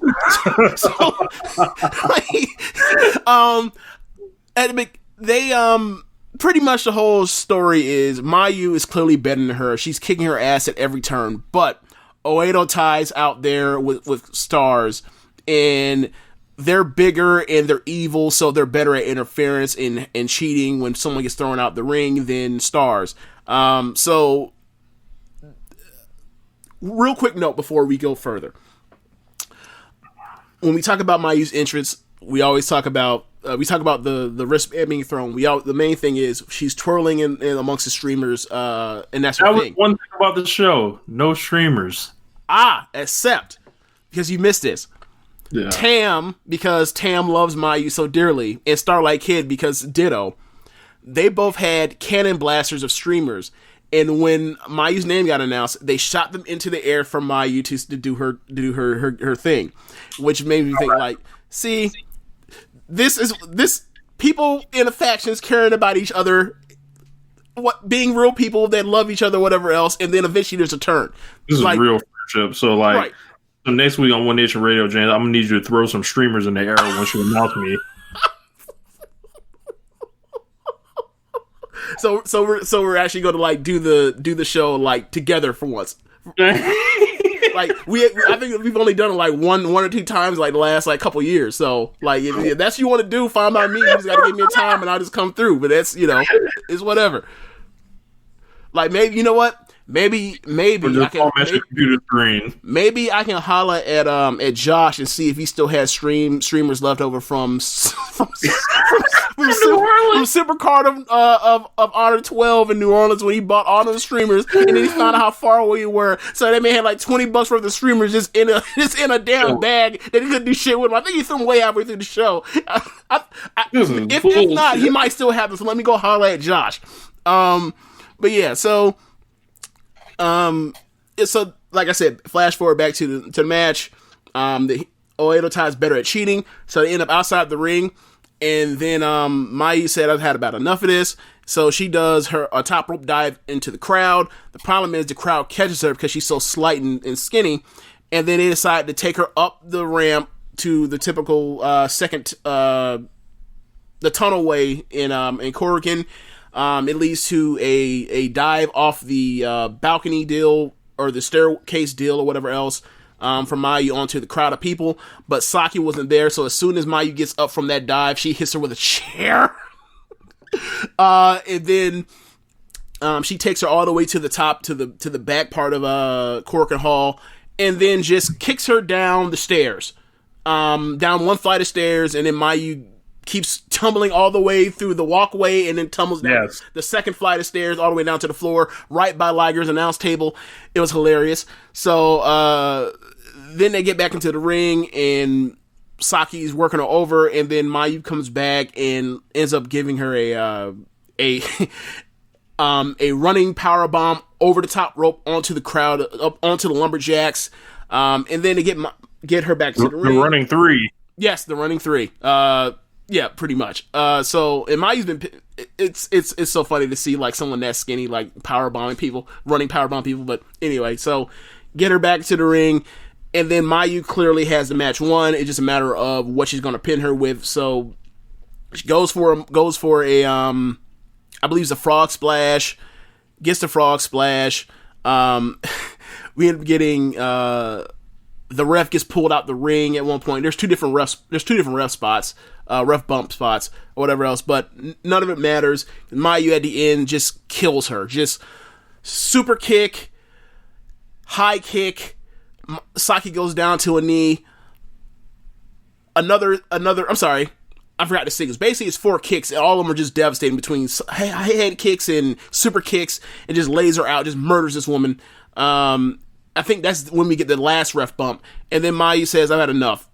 Just hits her with a moonsault dragon suplex, and then a moonsault, and calls it a day. Just beats the shit out of Saki. Like, Saki got whooped in a way that was like, if Cody had whooped MJF like this, we would say, like, MJF got to leave promotion. He's done. He's done in this town. He should never beat another person. Like, she beat the shit out of Saki. So, Mayu celebrates in her normal, and gets on the mic. And normally when, she wins at the end of a show, she gets on the mic and she yells, "Korakuen Hall, good evening!" And the crowd chants back, "Good evening." So, crowd's empty, of course. So she goes, "Korakuen Hall, good evening!" And then fucking Liger, as loud as he can at the top of his lungs, shouts back, "Good evening!" And it reverberated around all of Korakuen Hall. And then, like, Mayu starts laughing and says, "Thank you, Liger-san." And then, I can't tell anything else for now. I don't speak Japanese, but she got the rest of Stardom or Stars in the ring and then signed off, and that was the end of the show. Like I said, this was a fun show. And I think, for people that have never seen Stardom, you can see that, they did all this stuff, and the 2-hour show was light, it was breezy, it was fun. And if you're someone that's like, I want, you're a person that's hunting for match of the year candidates or great matches or whatever else, 4-star match, that sort of thing, like, if you tune in and watch Stardom and see the next Korakuen Hall thing, you will get 3 of those. This was just a special circumstance, given what was going on. I take that back. Next Korakuen is the Cinderella tournament. That's 10-minute time limit matches, so I don't know how it's going to turn out, but, like, the typical Stardom Korakuen Hall show is, like, you get, like, 3 great matches. So, for those that enjoyed it, they do better than even this. So, check it out. There it is. Yeah, so you say you want to talk about the Observer Awards, right? Yes, sir. So the Wrestling Observer Awards dropped. In the last show we said we were going to talk about it. We ran out of time. So here we will go through the winners and just, our various thoughts on them. So the Luthez Ric Flair Wrestler of the Year Award. Number 3 was Will Ospreay. Number 2, Kazuchika Okada. And number 1, Chris Jericho. That's who I voted for. Big business in multiple countries. First champion of AEW. Still wrestling at a good enough level. Best promo in the business right now. Jericho turned the clock back. Just made me feel so happy this year. And he's 49 years old. He's the oldest winner ever. Yeah, I have no disagreements with this. Other people that had claims for it have things that are in the way, like Okada. This was a very, obviously he's at the LeBron level now, where it's like any year he can win the shit. So therefore, like, now we're just like looking for other people. But like, this was like a pretty standard Okada year. This wasn't anything like his 2017 or 18 year. You look at Ospreay. Ospreay was the best wrestler in the world in the ring, but he still was so much of a junior and wasn't put in positions to draw on top, to where, like, he was just the ultimate luxury in all the professional wrestling this year. But he wasn't somebody that you say, like, he carried the company, because he absolutely did not. And then you look at Jericho, and Jericho, between the stuff in New Japan and the stuff in all Elite Wrestling, from the cruise ship stuff, like, he was the biggest draw in professional wrestling this year. And once you throw in, like, the quality of the television he did week in, week out. The work he was doing as a facilitator to help get other acts, whether it was the Scorpio Sky stuff, or the Darby Allin stuff, or getting, helping spotlight and showcase people like Guevara and giving you reason to actually care about Hager, or helping get over how tough Thug and Ruffian are in Ortiz and in Santana. Like he got a faction over. Like he's did a great job at the end of the year, and like it was him. It just had to be him. So rounding out the top 10, we had Cody at number 4, Adam Cole at number 5, the only WWE or NXT person that made a top 10 appearance. Kento Miyahara, Kota Ibushi, Jon Moxley, Hiroshi Tanahashi, and number 10, Kenny Omega, for his terrible year where he ruined his career and just was completely not the same. Just a number 10 finish in Wrestler of the Year. 4 guys from AEW, looks like 4 guys from New Japan, and All Japan and NXT right there. So that's how the awards broke down there. Yeah. I mean, I would quibble about Adam Cole and Cody switching spots, but that's just from a flat out work rate perspective. As far as a character standpoint, Cody killed him. So I've seen it as even, like where Adam Cole kills him in the ring, Cody kills him as a performer, as far as a character. So I feel like it's kind of a wash between those two. You can flip flop either one depending on what you prefer in your wrestling. So we got our most outstanding. This is strictly the work rate. We got number 3, Kota Ibushi. Number 2, Will Ospreay. Number 2, Kazuchika Okada. Number 1, Will Ospreay in a runaway landslide. Like, most legendary year you're ever going to find. Wrestled in every tournament under the sun. You couldn't, like, he had the cheat code. He had the G1, the best of Super Juniors, and various Super matches, all in, and all other various matches in between. Tokyo Dome, Dominion. He was the one. Like, as soon as you heard that dun dun dun dun dun dun dun, it was on. Like, yeah. I mean, this was one that was undisputed. Like, I remember saying to you, like, halfway, maybe it was like after Best Super Junior, maybe sometime, I was like, dude, it feels like he's on pace to have like a better year than any Kenny year. And I remember you initially like scoffed, and then like as stuff's just added up, it just kind of, I mean, even you were just like, yeah, he's on some other shit right now. so yeah, he's. I mean, I'm kind of surprised that Ibushi ended up over Ishii or Shingo. But I'm assuming it has to do with the fact that you have the biggest match of the G1 final, and that like in people's minds like is bigger than anything that Ishii did. Even though I think Ishii would have been my number 3 pick. So rounding out the top 10, Shingo Takagi number 4, Ishii number 5, Johnny Gargano number 6, Rey Fenix number 7, Kento Miyahara number 8, Adam Cole number 9, and the man that ruined his own career by coming to America, Kenny Omega. Dude, you said that Johnny finished 6th? Yeah. He finished 6th. He only wrestled 15 matches on TV this year or last year. God damn, you good? It's finished in front of Cole. Look, I don't know. I think actually no. He finished 7th, but it's listed incorrectly. He still finished in front of Cole. Rey Fenix had 312 points, and they have him on number 7. Johnny had 284, and they had him at 6. My point either way is it's still fucking wild that he still finished top 10, and he only wrestled 15 matches. Hey, like he wasn't fucking around. He was not, but still, it's still like, yo, he like. I wonder if anyone's ever finished top 10 with that little amount of matches in a year. I wonder. Let's see. So I ain't looking through all that. That's a long ass dive. No, thank you.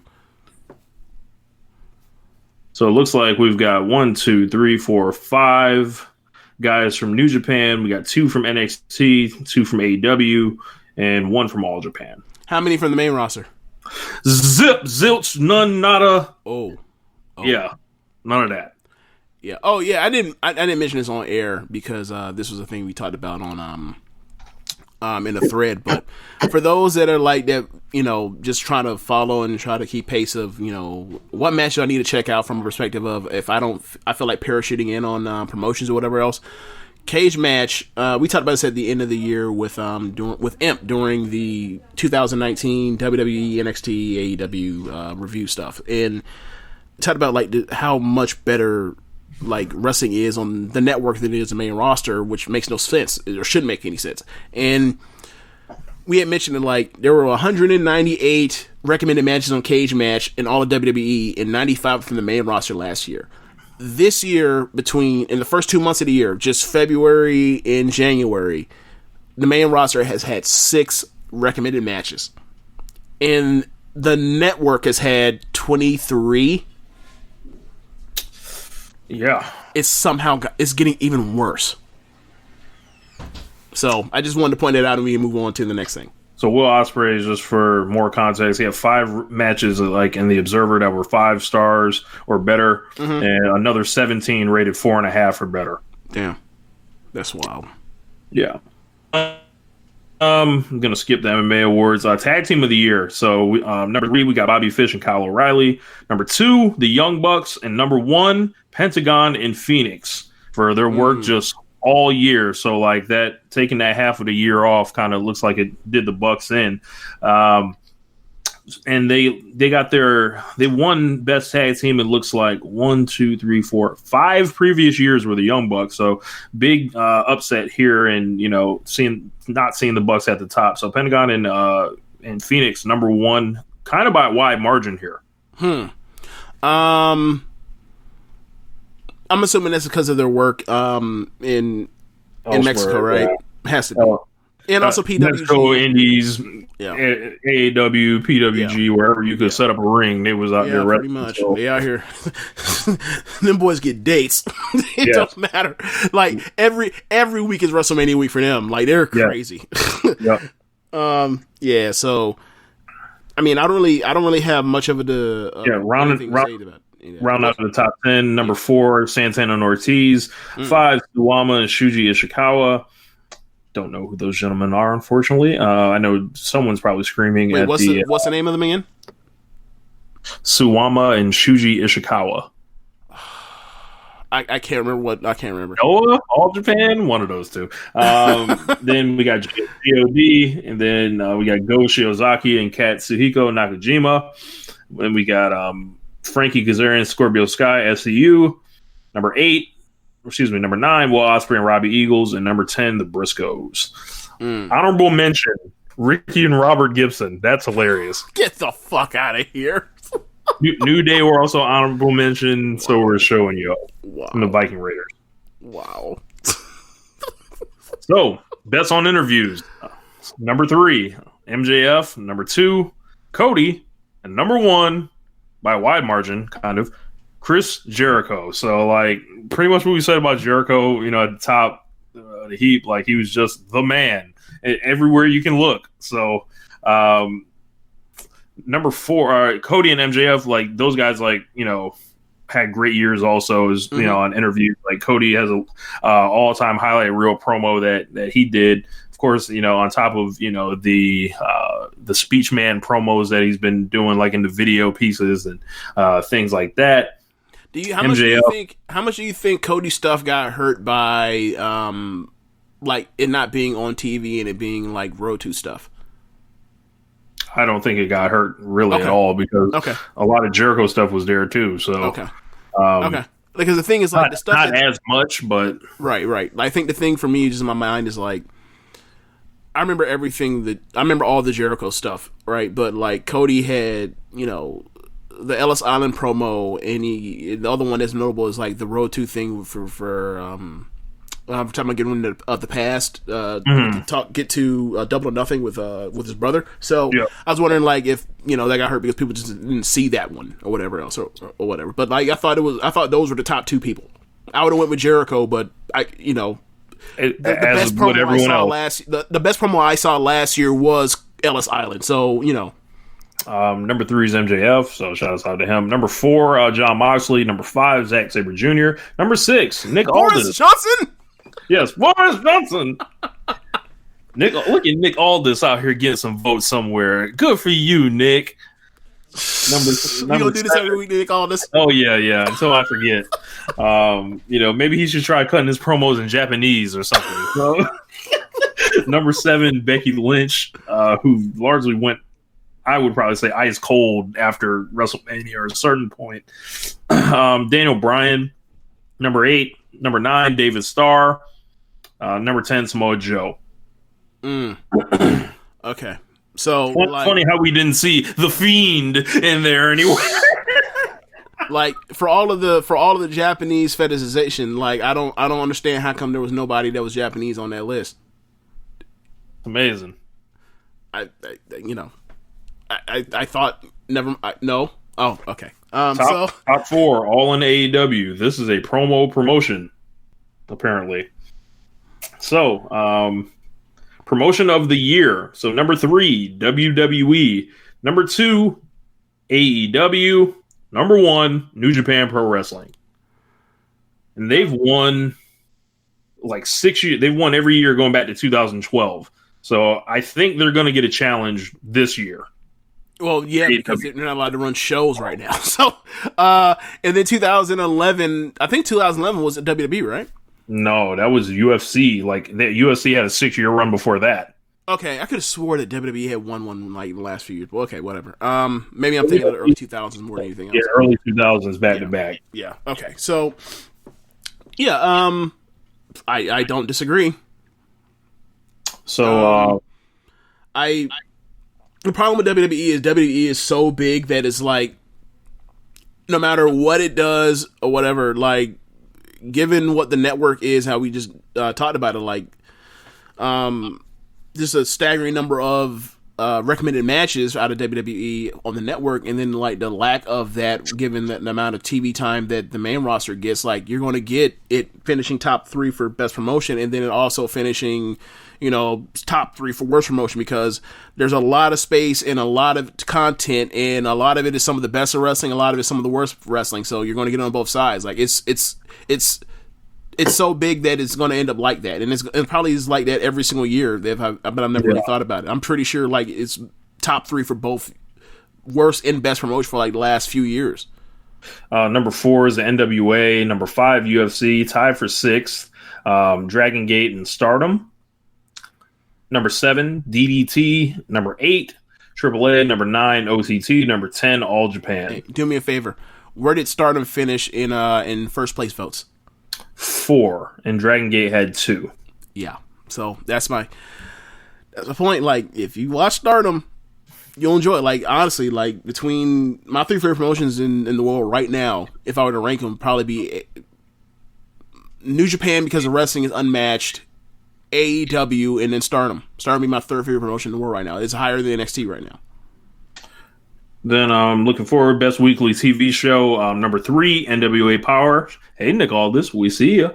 Number 2, NXT.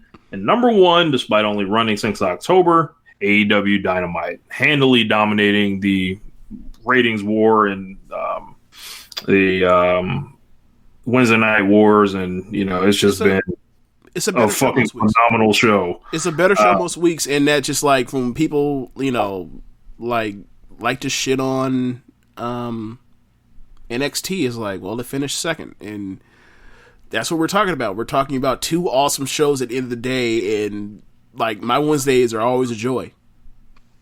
So number 4, we got New Japan on Access. Number 5, Being the Elite. Shouts out to BTE, all the BTE viewers. Number 6, MLW Fusion. 7 and Beyond, Uncharted Territory. Number 8, AEW Dark. The much maligned AEW Dark. Number 9, Impact Wrestling. Number 10, the AEW Road to series. So that's 4 different shows for AEW. My God. So lots of votes. They got first place votes too. AEW Road to. That's amazing. Off. That's amazing. Yeah, that's bullshit. They should just gave that shit to Dynamite and called it a day. Being elite got 11 first place votes. Yeah, those people are tripping too. Put that shit on Dynamite. Stop wasting. Yeah, they're spreading votes and shit.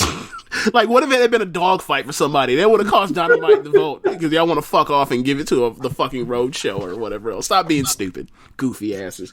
All right, so what else? Pro Wrestling Match of the Year. So number 3, Cody versus Dustin at Double or Nothing. Sure. Number 2, Hiroshi Tanahashi versus Kenny Omega, and number 1, Will Ospreay versus Shingo Takagi. Yeah, though I think those are the top 2 matches. 2 out of 3 ain't bad. I believe those are the top 2 matches. 2 matches or whatever. Obviously, it's all opinion and subjective, but like, and like I know Gurney C. Floyd getting up is texting me about me like making the scoff about Sure or Chad or somebody, but like that was not the 3rd best match in the world this last year. Like, I'm glad y'all enjoyed it. I enjoyed it too, but like I ain't gotta lie either. So. Like, it's fine. Like, I can see people like vote. If people put it on their top 10 list, I'm not even gonna like sweat people putting their top 10. It's like, sure, fine, but like 3, nah. Like that was not like that was not better than like Ishii and Shingo. That was not better than Ospreay in Okada. That was not better than Okada in Ibushi. That's not like let's not do. That was not better than Ishii in Naito. We don't have to do this. It's fine. So number 4, that wasn't better than Johnny in Cole. So number 4 was the Okada Ospreay match. Number 5 was Gargano Cole 1. Number 6 was Shingo Takagi versus Tomohiro Ishii. Number 7, Young Bucks versus Pentagon and Phoenix at All Out, the ladder match. Number 8, Walter versus Tyler Bate. Number 9, Kota Ibushi versus Jay White. Number 10, Jon Moxley versus Tomohiro Ishii. Okay, so for example, right? Like I'd probably put Cody. No, I'm not even gonna say that because I'll have Josh and Jeremy yell at me, so I'm just gonna leave that alone. But I'd definitely rock with that top 10, Cody and Dustin top 10, but not top 3, no. So other matches that looks like that you guys may be interested in. Kofi Kingston and Daniel Bryan was honorable mention. Marisa Nakajima and Nanae Takahashi was an honorable mention. Hey, Nanae and Nakajima, that was better than Cody and Dustin. Kenny Omega and Jon Moxley was an honorable mention. The Young Bucks and Pentagon Jr.'s first match. Also, Will Ospreay versus Hiroshi Tanahashi was honorable mention. So was Star. So, what you say? Star and Devlin. Oh, okay. Yeah, I heard people rave about that. I just haven't seen it yet. Yeah. Very good. Very good. So that was all the Category A awards. Category B is a little different. These ones are just, more specialized kind of awards. So this is just determined strictly by first place votes. You send in one name for it. So so we got our United States Canada MVP, number 3, Adam Cole, number 2, Cody, number 1, Chris Jericho. Number 4, Johnny Gargano. 5, Nick Gage. Johnny Gargano finished 4th. Number 15. That's crazy, dude. Excuse me.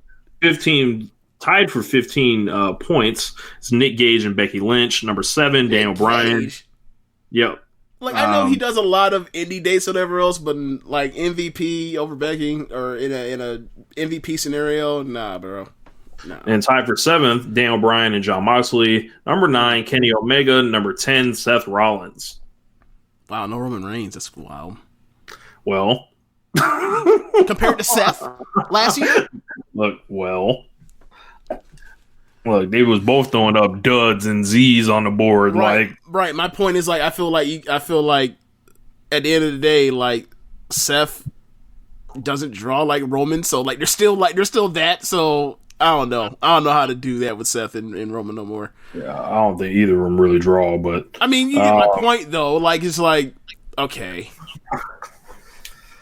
So Japanese MVP, number 3, Kento Miyahara. Number 2, Will Ospreay. Number 1, Kazuchika Okada. So number 4 was Kota. Yeah, go ahead. Yeah, number 4 was Kota Ibushi. Number 5, Tetsuya Naito. Number 6, Konosuke Takeshita. And number 7, Hiroshi Tanahashi. Amazing. Tetsuya Naito, not nowhere near the top.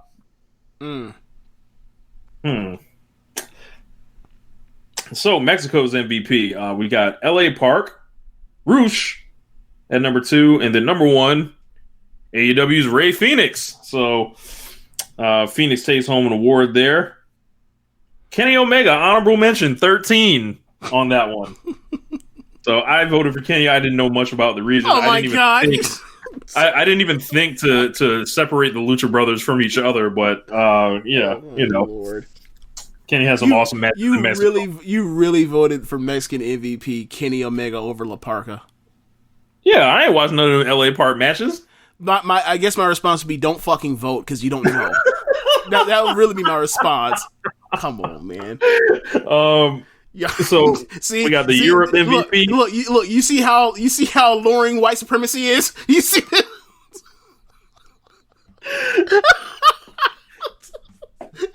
Yeah, let's vote for the white man I know instead of the natives that are actually there.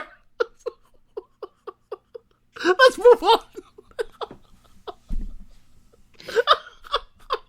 What's the next award? So the next one is Europe. You know, plenty of white guys to choose from in Europe. Yes. So number 3 we got David Starr. Number 2 Will Ospreay, and number 1 Walter. So rounding out the category, number 4 Zack Sabre Jr., 5 Jordan Devlin, 6 Pete Dunne, 7 Tyler Bate, number 8 Tim Thatcher, 9 Chris Brooks, 7 Pac. Or 10 Pac. Okay. Non-heavyweight MVP Will Ospreay in a fucking blowout. Yeah. Don't even count everybody else. Yeah. Women's wrestling MVP. Number 3 Shayna Baszler. Number 2 Tessa, I have the strongest mind I've ever known, Blanchard. And number 1 Becky Lynch. I don't think Becky had some type of great year or anything, but this was like kind of a by default thing, it feels like. They set her up. I don't know. There weren't enough people for her to wrestle that were stars, I feel like. And right. Like, I mean, the perfect example is look at that Elimination Chamber. Yeah, and I resent the fact that she that I think I heard it was Dave and Garrett say this, that that Becky went down once Ronda was gone. It was like, well, what else was she supposed to do? What was she supposed to just make it work with Lacey Evans? What was supposed to happen? Yeah, and then like transition like that plus like her and Charlotte for the millionth fucking time in like the last 16 months, 18 months. It's like you set her up for failure. Just like you set up Seth Rollins for failure. Just like you set up Roman Reigns for failure. Like, they had these top stars, they get their big match or whatever else at WrestleMania, and then after that they have them not just, they ain't got a plan. They ain't got something cool. Like the last good plan they had for any of these like top stars that are everyday people after WrestleMania was like put AJ and Roman together in 2016. That might be the last time they had a good idea with that. Remember what they did with Rollins after 2017? Yeah, go out there with Bray Wyatt. Yeah, that'll never get you over, by the way. Okay, number 4 was Ronda Rousey. Number 5, Io Shirai. 6, Riho. 7, Rhea Ripley. Number 8, Mayu Iwatani. Number 9, Suri. And number 10, Momo Watanabe. No Charlotte Flair. Really? Wow. Honorable mention. Next to Arisa Hoshiki and Hana Kimura. From an MVP perspective, I don't get having Momo over Hana other than the fact that like Momo is like 3 times the wrestler that Hana is. But if it's an MVP discussion, like Hana's the top draw and merch mover in Stardom. So therefore, if you're the biggest merch mover in the largest women's wrestling promotion in the world, you should be higher than a woman that is just a great wrestler. No knock against Momo. I love Momo, but I don't see that. But whatever. We're talking about the end of the card or the end of the top 10. But yeah, sounds about right to me, I guess. So best box office draw. I'm gonna omit the UFC folks that were in there. The UFC person was John Jones, for those of you that might want to know. But as far as a 3-2-1, number 3, Kazuchika Okada. Number 2, Brock Lesnar. Number 1, Chris Jericho. Not even close on this. Sounds about right. I actually voted for Kenny in this category because, you know, he had pretty much everything that Jericho did aside from like the TV numbers. So, what else we got here? Feud of the year. So we've got number 3, Young Bucks versus Pentagon and Phoenix. Number 2, Chris Jericho versus Cody. And number 1, Adam Cole versus Johnny Gargano. Yeah, surprising to hear that finished number 1, but it's like, all right, well, what feud actually like lasted the length of an actual real feud that had that kind of caliber of match, that level of promo work, and like it's kind of cool. It was kind of funny that like, you know, Triple H pretty much broke that glass in case of emergency. Like that was clearly set for Toronto, but they had to move forward and just pull the trigger on it because Ciampa went down with a neck injury, and like to have, you know, feud of the year on short notice is like, that's pretty impressive. Yeah. Did not see any Ibushi versus Naito. That looks like it was an honorable mention. I think that was the best like bell to bell wrestling feud of the year. I think people were turned off by them trying to murder each other. I think that's what ended up happening. I would, if it was more spotlighted, I think that Nanae Takahashi versus Arisa Nakajima would have been up there because they had 2 matches. They had one, I think it was, I can't remember, but it was like earlier in the year, and then they had the hair versus hair match that was the big one that everyone raves about on the Joshi scene. But it just doesn't get eyes, so it is what it is. Most improved, number 3, Jungle Boy. Number 2, John Moxley.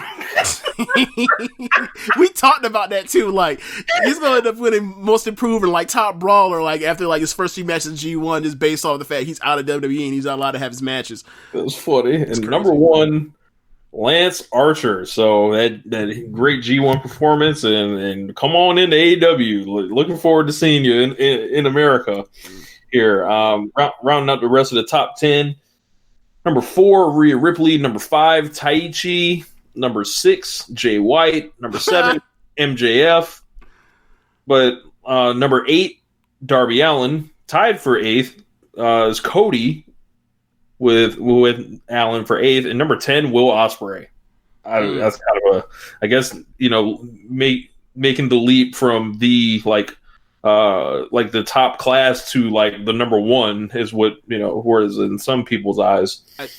I think the thing is he works a style that more people that think he's just a flippy dude that hate him. I think he changed a lot of people's opinions this year because he did even though he does a bunch of flying, he does less flying, and you see more of his game now compared to, let's say, 2016 when they had the superhero match with him and Ricochet, or 2017, whatever year that was.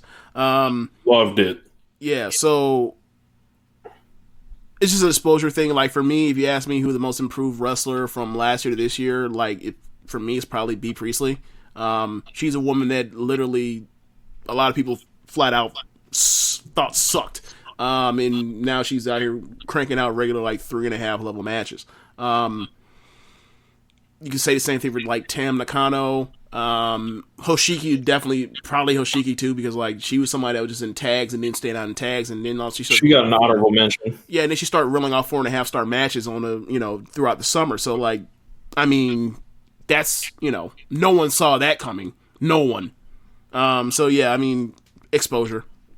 Most charismatic. So number 3, Tetsuya Naito. Number 2, Cody. Number 1, Chris Jericho. Yeah, we'll get to it with number 4. So number 4 is Hiroshi Tanahashi. I'm sorry.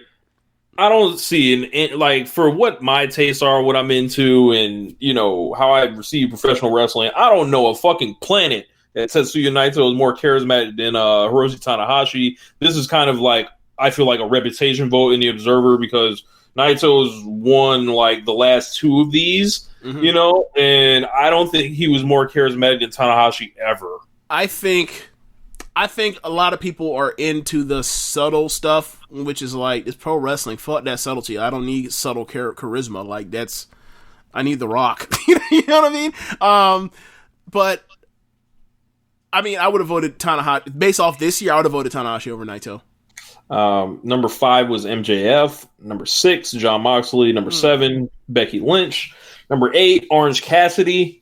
He probably could have been higher. Number 9, Matt Riddle. And number 10, Kento Miyahara. I think Riddle could have been a little bit higher. Or I'll say this. This year's Riddle's going to be higher than where he placed this year because he's already off to a far better start. Let's see. Who else? No, I think that's all I really have thoughts for it, though. But yeah, Tanahashi and Naito, I would have had flipped. I guess that entrance really helps Cody a lot. That he does every fucking week. But Jericho is too untouchable here. Yeah. Too much. Just too much. The best technical wrestler, the Bryan Danielson Award. Number 3, Will Ospreay. Number 2, Daniel Bryan. And number 1 in a super blowout, Zack Sabre Jr. I think Gulak should have got some shine. Konami from Stardom should have got some shine. Sonata as well. I'm talking about not top 3, but in the. Sonata was number 4. Okay, so that makes sense. So Sonata was incredible. As a technician. Trying to think who else would I put up there. Johnny, of course. Where did Johnny finish on it? He finished number 8. Okay, makes sense. He made it only wrestle 15 matches. That boy good. It's just wild. Yeah. So I mean, that's pretty much the gist of it. I think Sabre does his wrestling in a way where it can't be anyone but him ever anymore. Yeah, man might win that shit till he dies. Yeah, it is manipulation porn. So the best brawler, Bruiser Brody Memorial Award. Number 3, Shingo Takagi. Mm-hmm. Number 2, John Moxley. And for the 1, 2, 3, 4, 5, 6th year in a row, we're going to have to go ahead and get his name also on the trophy eventually. Tomohiro Ishii. You said Moxley finished 2nd? Yes. All right, what's the rest of the list? So number 4 is Minoru Suzuki. Number 5, Walter. Number 6, Blue Demon Jr. Number 7, Chris Jericho. Number 8, Nick Gage. Okay, I'd have Walter and Nanae Takahashi above Moxley, but it is what it is. And Shingo too, but it is what it is. That's his thing. That's what's, that's what people are into, and I enjoy the shit out of his sprawling too, but those two people are on 2 different levels. Walter, Walter is Walter. I'm sorry. If not for I think it's the output. Yeah. If not for Ishii and Shingo is he's he's just so good. He's just beating the piss out of people. So Tomohiro Ishii, there's no bow down to the king. Yeah. I don't know how many more of these he got to win to actually get a push in New Japan worth a damn. Come to AEW Wrestle Kenny. Come do that. Y'all have 5 great matches. So up next, the best flying wrestler. Number 3, Dragon Lee. Number 2, Rey Fenix. And doubling his vote, number 1, Will Ospreay. Still the best flying wrestler here. I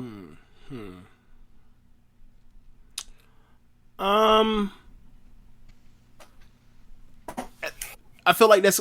If you went with either, for me, I think it's closer than people made it out to be between Rey Fenix and Will. But whatever, those are the top 2 for me. Yeah, Dragon Lee was really great too. Yes, so, most overrated. Woohoo! WWE, come on down. Quick question: where did EO finish on Best Flyer? Not on the list. Wow. Okay. So I'll go through the rest of it. Number 4 is El Hijo del Vikingo, favorite guy of mine in AAA. Number 5, Ricochet, who's wrestling on Main Event now, apparently. Number 6, Shun Skywalker. Number 7, Tetsuya Endo. And tied for 7th is Jacob Fatu. Okay. So, most overrated. Number 3, Bray Wyatt. Number 2, Seth Rollins. And number 1, who else could it be? Good old King Corbin. He's really going to be the new Kane. Yeah. And it's really impressive because now, like, Kane was always just like, all right, well, he's just a monster in a burn suit. And, like, Corbin has now won these, and, like, he's won 2 or 3. I think he's won 2 in a row. He won 2 in a row. Like, last year, he won it as a commissioner, or a authority figure. This year, he won it as a fucking Burger King. Like, yeah, that boy, that man is versatile.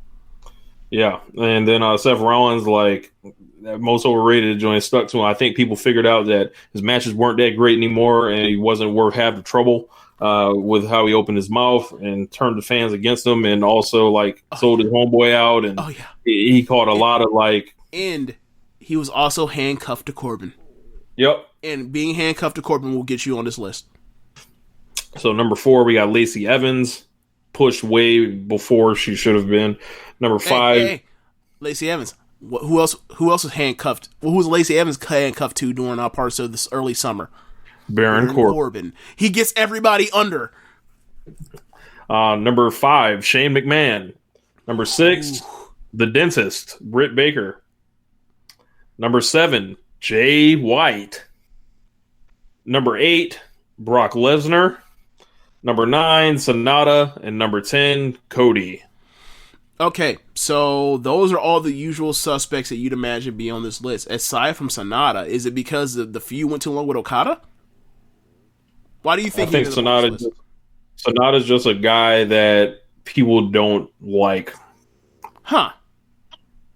Yeah, like in that deep Puro circles, like they hate Sonata for whatever reason. Like, do they think, he shouldn't be getting this push? Should be going to Ishii or Shingo or whoever the fuck? No idea. Goto, yeah, it should be pushing Goto, not Sonata. Fuck out. Yeah, no idea. I love Sonata. Like, granted, like all the stuff that people say about him as far as having no charisma, that's absolutely there. But that dude can do anything in the ring, just about. Like between the flying and the technical proficiency, like he's so good at other stuff that is like, let's not nitpick and worry about like something like that, like one gigantic glaring hole when you have all this other stuff that he does well at a high level, super high level. So I mean, maybe I'm just glass half full on him. I don't know. So number 3, most underrated. So this is typically like most underpushed. So number 3 is Toa Henare. Number 2, Matt Riddle. Number 1, Shorty G. Look, man, Matt Riddle could be a main eventer anywhere right now. Yeah. Right? Yeah. I don't think Shorty G can be a main eventer anywhere, I think he'd be a top junior. Yeah. But that's as far as it go. Like, he's a really good push wrestler. Yeah, like he's somebody that should be, the number. Well, he should be like number 3 babyface in a promotion. Like that's his ideal fit or whatever else. But nah, Riddle should have won this. Yeah. So number 4 was Ricochet. 5, Tomohiro Ishii. 6, Mustafa Ali. 7, Samoa Joe. Even though he's like, woo, on the other side. I think it's the promo work. Tied was Kushida. Number 9 was Cesaro, and number 10, Pac. Yeah. I mean, those are all people that have been underutilized in different promotions throughout the years. So I see that. Like, So rookie of the year, we got number 3, Cain Velasquez. Number 2, Carl Fredericks. Number 1, the Jungle Boy. I voted for Carl Fredericks. What was number 1? The Jungle Boy. Oh, okay. I like Jungle Boy. If Jungle Boy's number 1, does that mean that like Darby didn't qualify because he was in Evolve? Yes, okay. He did not qualify. Okay, fair enough, I guess. So number 4 was Clark Connors. Number 5, Chris Statlander. 6, Strong Machine J. Tied for 7th, Marco Stunt, Private Party. Number 9, Alex Coughlin. Best non-wrestler, we've got Selena De La Renta at number 3. Number 2, Zelina Vega. Number 1, Paul Heyman. Reputation vote. I don't think he was anything special. Who else are on this list? Because like Zelina didn't have a good year because they didn't utilize on Andrade, which is like How come Andrade wasn't on a most underrated list? That's crazy. Let's see. He might have got honorable mention. Yeah, he was honorable mention. Okay, so who else was on this list that filled out the list for best non-wrestler? All right, so number 4 was Gato. Number 5, Tully Blanchard. Number 6, William Regal. Number 7, Aubrey Edwards, the referee. Number 8, Katsuyori Shibata. Number 9, Peter, and also number 9, Jake Hager. I voted for Jake Hager. Okay, I would have. There's not good options for non-wrestlers anymore. It seems. Yeah, it's not. Like if Zelina's having a down year for her, and then like she finished second. Yeah, man, it's just bad. It's a bad situation with like non-wrestling acts in WWE. Like they need to stop playing and put fucking Stokely on TV. Stokely would immediately win this. They could do that. Stokely would immediately win this the second they put him on TV. He got honorable mentions, and he's not even on screen. Off the strength of YouTube and Twitter. Yes. Yeah, Stokely need to come win this. He stop playing. Like fuck Robert Stone. Put Stokely on. So, best television announcer, we got number 3, Tony Schiavone, 2, Excalibur, number 1, Kevin Kelly. This is Kevin Kelly's second win. He won it last year. Well. Okay. I have no problem with that. If it's only, I have no problem with that. Like, watch the G1 final. Like, I mean, me personally, like, I prefer at this point now, like, I mean, I still miss watching New Japan with like Japanese commentary because they're so much more animated than even like Kelly and Rocky or Kelly and what's the Aussie's name? What's his name? He's a Bullet Club Mark. Yeah, huge dude. Yeah, I can't remember his name. Yeah, but either way, like they're not nearly as animated vocally as like the Japanese commentary. Like, Gino Gambino. That's what it is. Yeah, like they're all good, but it's just like New Japan, just like. When I watch like Mexican or Japanese wrestling, I hear their announcers and they're losing their fucking minds. Like it's like, oh, this is excellent. Like when Aerostar came off the top at Triple Mania and all some buddies yelling, "Brutal! Brutal! Brutal!" Like I'm sorry, that takes me to a whole nother level than Kevin Kelly talking about Destino. Like it's just something different. It's, like I appreciate he brings the energy, but not to that level. So we'll just jump to worst television announcers. This is loaded. This is loaded with WWE. So number 3, Beth Phoenix. Makes number sense. 2, Michael Cole, Mm-hmm. and number 1, Corey Graves. Yeah, Graves won that because of his Twitter game, not because he's worse than Cole. What I will say this one point I didn't mention during the opening match between Daniel Bryan and Gulak, I thought that Cole and Graves were very good. Like they called it like a straight thing. They were like, it was almost like this wasn't even there. Like it was almost like it was on the network. That's how good it was. Like they were calling like an NXT match or a tournament match for the UK tournament. Like I thought it was very good. Their commentary, and they helped get over like the story of this is Master versus versus Peopl sort of. And the fact of what Daniel Bryan was going through with his history of neck injuries or whatever else, and like the concern, not the like hushed tones concern, but like the concern of he's fucking up this dude's neck and he has a bad neck history and he's gonna win this match. Like I thought they did good, but now that I've given them the praise that they deserve for what they did last night. Last year they were awful. So and they're always handcuffed together. And it's funny because everyone's picking on Renee last year because of how bad the commentary team was, because they're always fucking with Renee because Graves wants to fuck with Renee.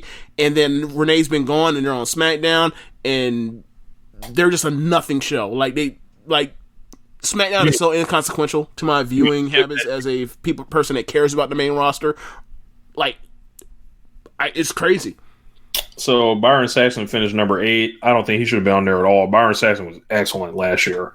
I think he's probably excellent for the Kofi stuff, but everything else is just typical. I don't think he's awful. I think he's just in the middle of the pack person. Like he's indistinguishable. Well, think about it. After the Kofi thing, I mean, didn't they shake all that shit up and he was like gone? So that's it was right. Like, they put in Buddy that was Brendan Williams, and they fired him after like 9 episodes. Yeah, and they moved on. Yeah. So, or transition him back to wrestling. Sorry, not fired. Yeah. Best major show. So number 3, we got NXT TakeOver New York. Got number 2, Wrestle Kingdom 13, and number 1, AEW Double or Nothing. So, so where did Full Gear finish? So Full Gear finished in honorable mention. What number? First one. There was only one. There was one vote separating them and number 10. So okay, so they were 1 vote better than 10. So when we did our award show and I went on that rant about how dumb it was that they were in front of New York or NXT New York or whatever else, and you just like, hey, whatever, I'm just like, all right, okay. So there you go. More voting, less AEW marks in our voting. There you go. So we got number 4 is the G1 Climax Final. Number 5, Best Super Junior Finals. Number 6 and 7, 2 different DDT shows. Number 8, Dominion. Number 9, WrestleMania. Hell no. Look, hell no. Look, I don't agree. It wouldn't have been one of my 10 favorite matches, but if you're a person that's into moments over actual wrestling in ring, then it was from a moment perspective of beating Brock, Kofi, and Becky, sure. But as far as the ring action, no. All I'm saying is I get how someone can arrive at feeling that way to vote for it. I'm not agreeing with it, but I can see how they came to that conclusion. That's all I'm saying. Then tied for 9th was NXT TakeOver 25. Okay. So, worst major wrestling show. WrestleMania probably on it. It's not. Actually, it is. It is on there. It's number 5. Okay. So, number 3, Crown Jewel. The Saudi show's killing it. Number 2, Hell in a Cell. And number 1, WWE Super Showdown, was headlined by Undertaker and Goldberg. Yeah, man. Just a parade of suck. Yeah, them Saudi shows all stink. All of them. Like, I think the best one is probably the one with the tag match with Kane and Undertaker versus DX, where where they don't catch Shawn on a fucking moonsault to the floor. Like that might be the best Saudi show they've done. And that's because you had a Rey and Miz match that was pretty good. I think there's a Randy Orton and Rey match that's good in it. And then at the end of that tournament, you get Shane winning the best in the world thing on this, just swooping in and beating Ziggler for it. It's a mess. It's Saudi Arabia shows, those are just gut punches. They're gonna suck, and then you hear that they suck, and then you watch them, and they're somehow worse than what you were told about how bad they suck, even though you knew they was gonna suck to begin with. It's just levels upon levels of shit. Shows are an albatross. They fuck up the calendar. They fuck up the travel getting there. No one wants to be there. Yeah. And it shows. And then you saw the travel again there. Yeah, they couldn't even get fucking back this last time or during one of the shows. And another thing is at least the first year is okay, well the women aren't going. All right, we get Evolution. We didn't even get a fucking Evolution this year. Evolution was the best pay-per-view WWE put on in the main roster in 2018. We couldn't even get that back. Nope. You know why? No Ronda. Exactly. And they don't actually trust it. And never mind. I'm not going to get into it. No Mae Young Classic either this year. Yeah, I'm not going to get into it. Then Hell in a Cell was fucking horrible too. Oh, yeah. That main event, an embarrassment to the sport. The first two, it was a lot it was the worst version of the pay-per-view that we just reviewed earlier, where it's the first 2 matches are very good, so you're off to a great start in the first 40 minutes, however long, and then after that, nope, never recovers. Except at Hell in a Cell, the matches on the back end were far worse than the average ass matches we got for Elimination Chamber. Right. Then best wrestling maneuver. So we've got Kazuchika Okada with the Rainmaker. Number 2, Kenny Omega with the One Wing Angel. And number 1, breaking the streak that Kenny had going back to 2016, is Will Ospreay with the Stormbreaker. Interesting there. Other notable moves. Number 4, Will Ospreay's Hidden Blade. I actually like that more than the Stormbreaker. Number 5, the Judas Effect. Judas Effect. I think that's what I voted for, was the Judas Effect. Number 6, Shingo Takagi, Last of the Dragon. Number 7, Kota Ibushi's Kamigoye. Number 8, Darby Allin's Coffin Drop. What up, Dan? And tied with number 8, Shingo Takagi's Pumping Bomber. Number 10, Rey Fenix's Tightrope Kick.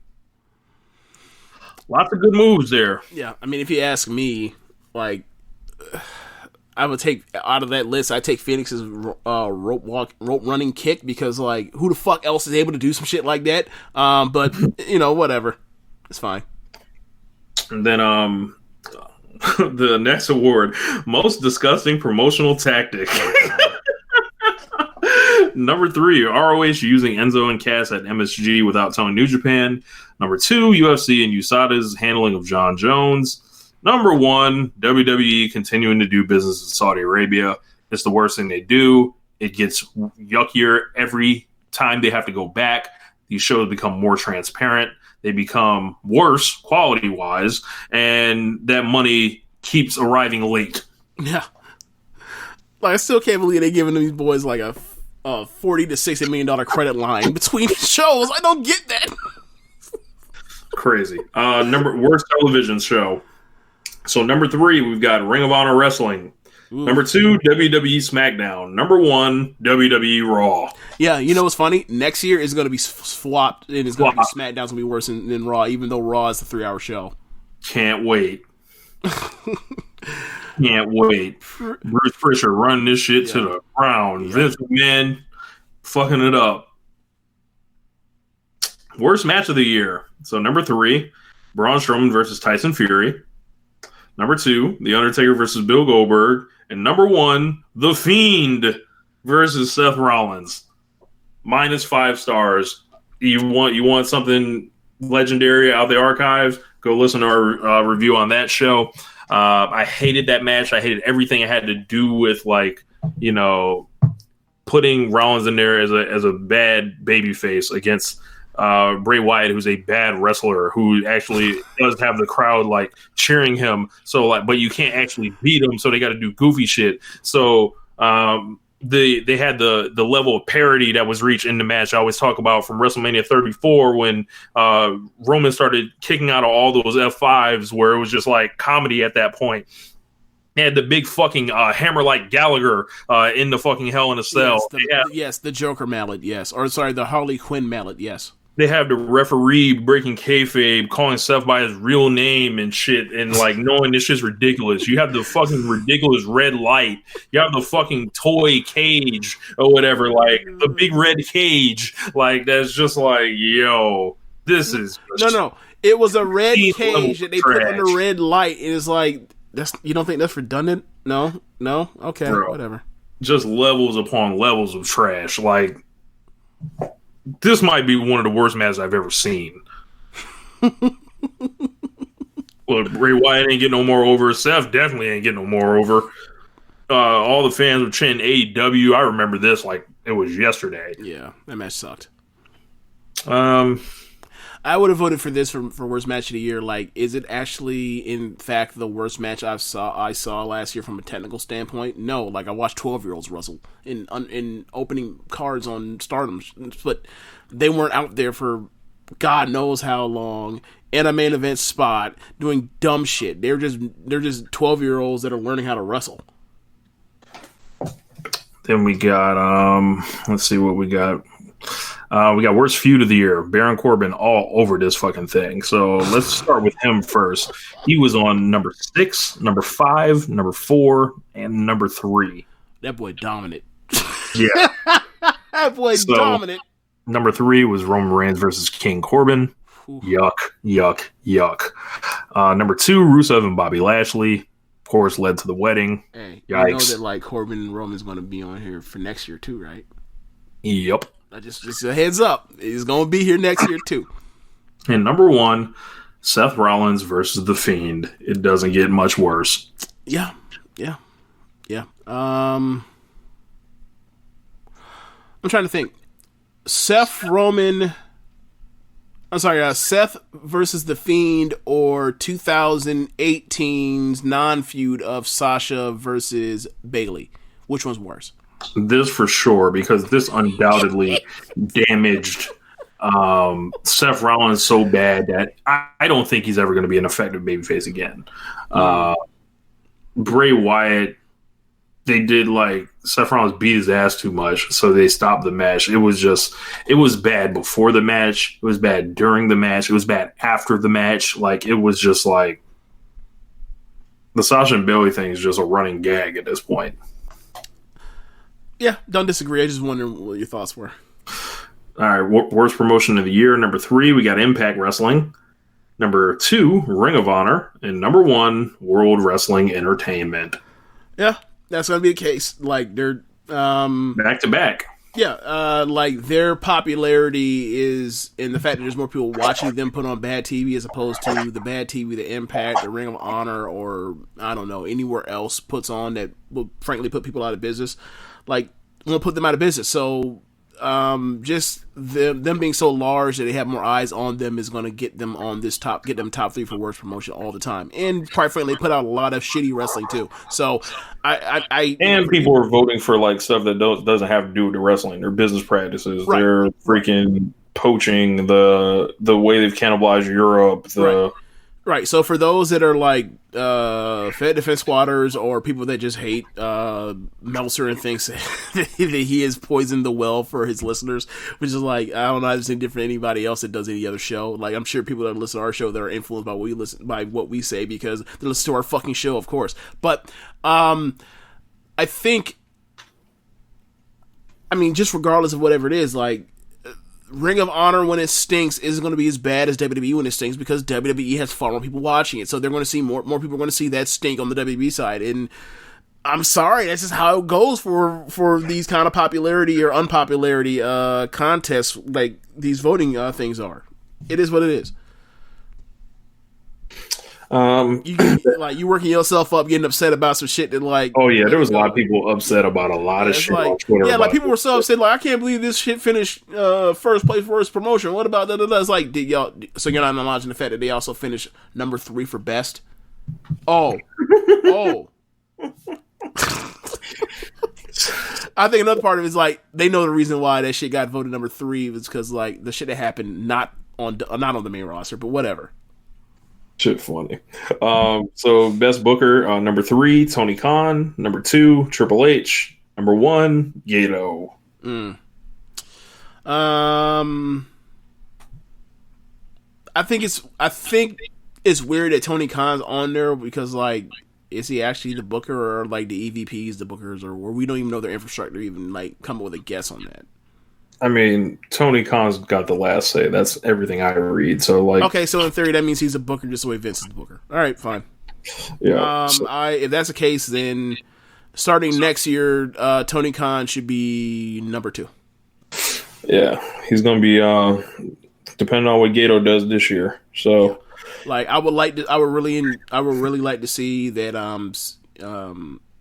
with Triple H and whatever he's doing in the PC with WWE or sorry NXT, I would like to see what he could do for a full year without having to without having full autonomy, without having to deal with someone might be getting called up. They want to bring Charlotte down.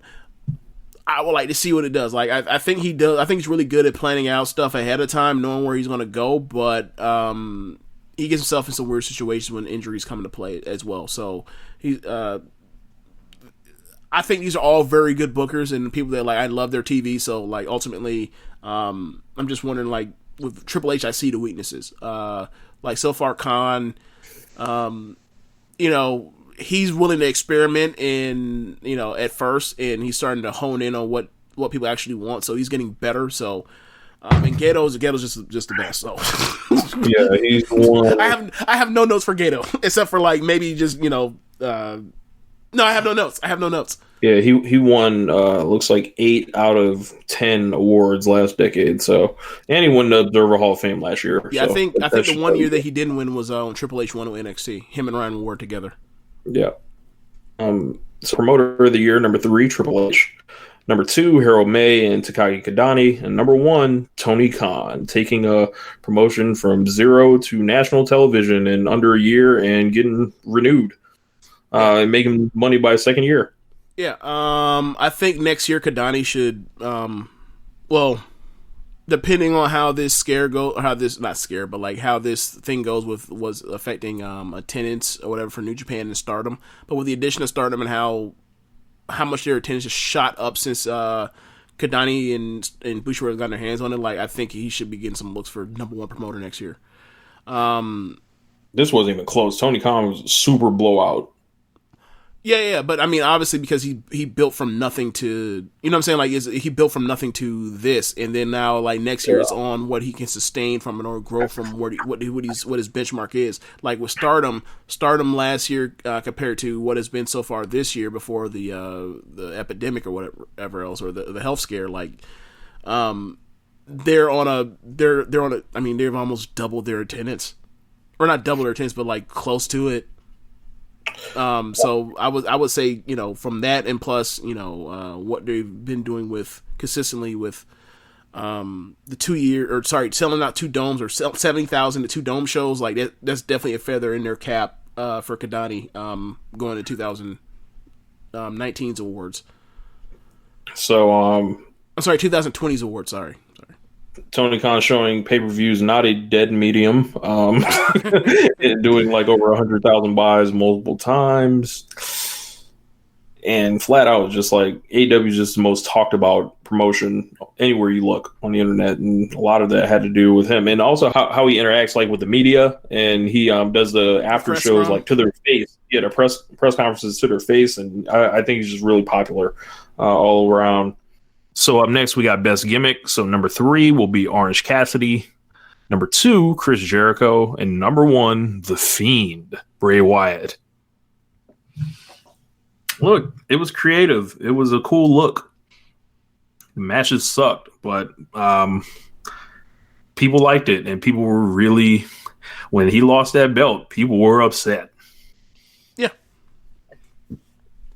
Like, he's polarizing, just like we talk about WWE for most popular and for best promotion and worst promotion. It's like there was a lot of stuff that people enjoyed. There's also a lot of stuff people didn't enjoy between the gimmick for Wyatt. So I thought it warranted being for placing or whatever. So the worst gimmick, number 3, The Fiend, Bray Wyatt. There you go. Number 2, King Corbin, and number 1, Shorty G. So number 2 and 1 were both tied to Corbin. Correct. So what did you think Shorty G actually was? Because I know what I think it was.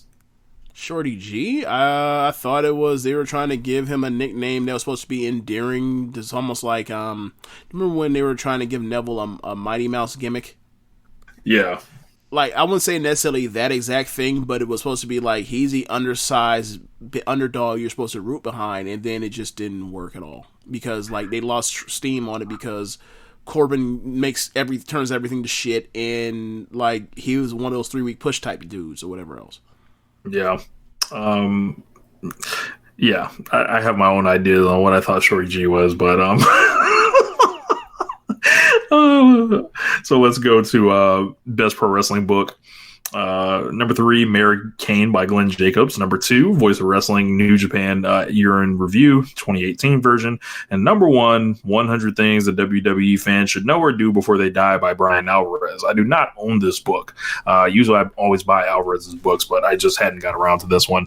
It's fucking hilarious that they won. Oh, you read it? I haven't read it yet, but I bought it. Yeah, but it's clearly like it's the influence thing or whatever else. Like, I'm sure somebody that, you know, hates their guts is going to look at that thing and say, look, their Marks just bought the merch. It's like, well, that's kind of how that works. And it's fine. It's not the end of the world. But so when we gonna rename this category? So this is Brian Alvarez's 3rd win on the. We're going to rename the category the Brian Alvarez Best Pro Wrestling Book category. That's hilarious. But yeah, I don't know, man. I haven't read any of these books, so I can't give it any. So I can't. All I know is Death of WCW is fucking great, and I just skim through it all the time. It's right on my phone. Yeah, I've skimmed through a few parts of it and I enjoyed it, but yeah, I just I mean, I'm not a person that's really into going through like, especially most of these books, wrestling books are like biographies. So it's like I'm not there to do that big of a deep dive yet on some stuff. Maybe another time in my life I will be, but like I just I want to see the people wrestle. So I have no qualifications to answer whether that's a good choice or a bad choice or whatever else. But like clearly, the F4W fans were influenced by having a F4W contributor write a book, obviously. And it's fine. It's okay. And then the last award, Best Pro Wrestling Documentary, was number 3, The Wrestlers Voodoo Wrestling in the Congo. Never saw that. Number 2, the Kenny Omega Man one. And number 1, the Dark Side of the Ring series. Some of those episodes I think were worthless, like the Montreal Screwjob one, and then other ones were very interesting, like the Bruiser Brody one, or the Von Erich one, or the Gino Hernandez one. So a lot of those were good, aside from when people were capping bullshit on the Montreal Screwjob. Yeah, since they do allow series, what was the series in Vice that for like following basically like subgenres of wrestling? Like, for example, they had one for deathmatch wrestling, like CZW, and then another one they did for Stardom, for example. Those are the Vice ones. Is it called? What's it called? The Wrestler or Wrestlers? I think it was the Wrestlers. Yeah. Where did that place at all, or no? The Wrestlers had 2 different entries. It was Voodoo Wrestling in the Congo and Craziest Wrestling in Japan. Okay. All right. But those are the awards. All right, thanks for going through that. We probably should have cut it off earlier, but whatever, it's fine. That's it, this show. Be sure to rate us on whatever app you're using to listen to this. Tell the folks about the Social Suplex Podcast Network. Be sure to check out our friends at Powerslam.tv, the sponsor of this show. If you're a fan of independent pro wrestling and have over 5,000 hours of footage from all over the world, you can use the code Social Suplex to get your free month trial. Don't forget to visit ProWrestlingTees.com/Social Suplex. Pick up some official Social Suplex Podcast Network merchandise. Also, be sure to check out some the other shows on the network. On Sundays, we have One Nation Radio. Tuesdays, we have Keepin It Strong Style. On Wednesdays, we have the Ricky Clive Wrestling Podcast.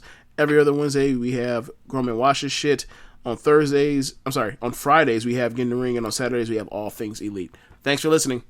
Hey, Kenny and the Bucks, 6 stars. And Heyman Page, using the book on you boys. Psychology. All right, later, y'all. Peace.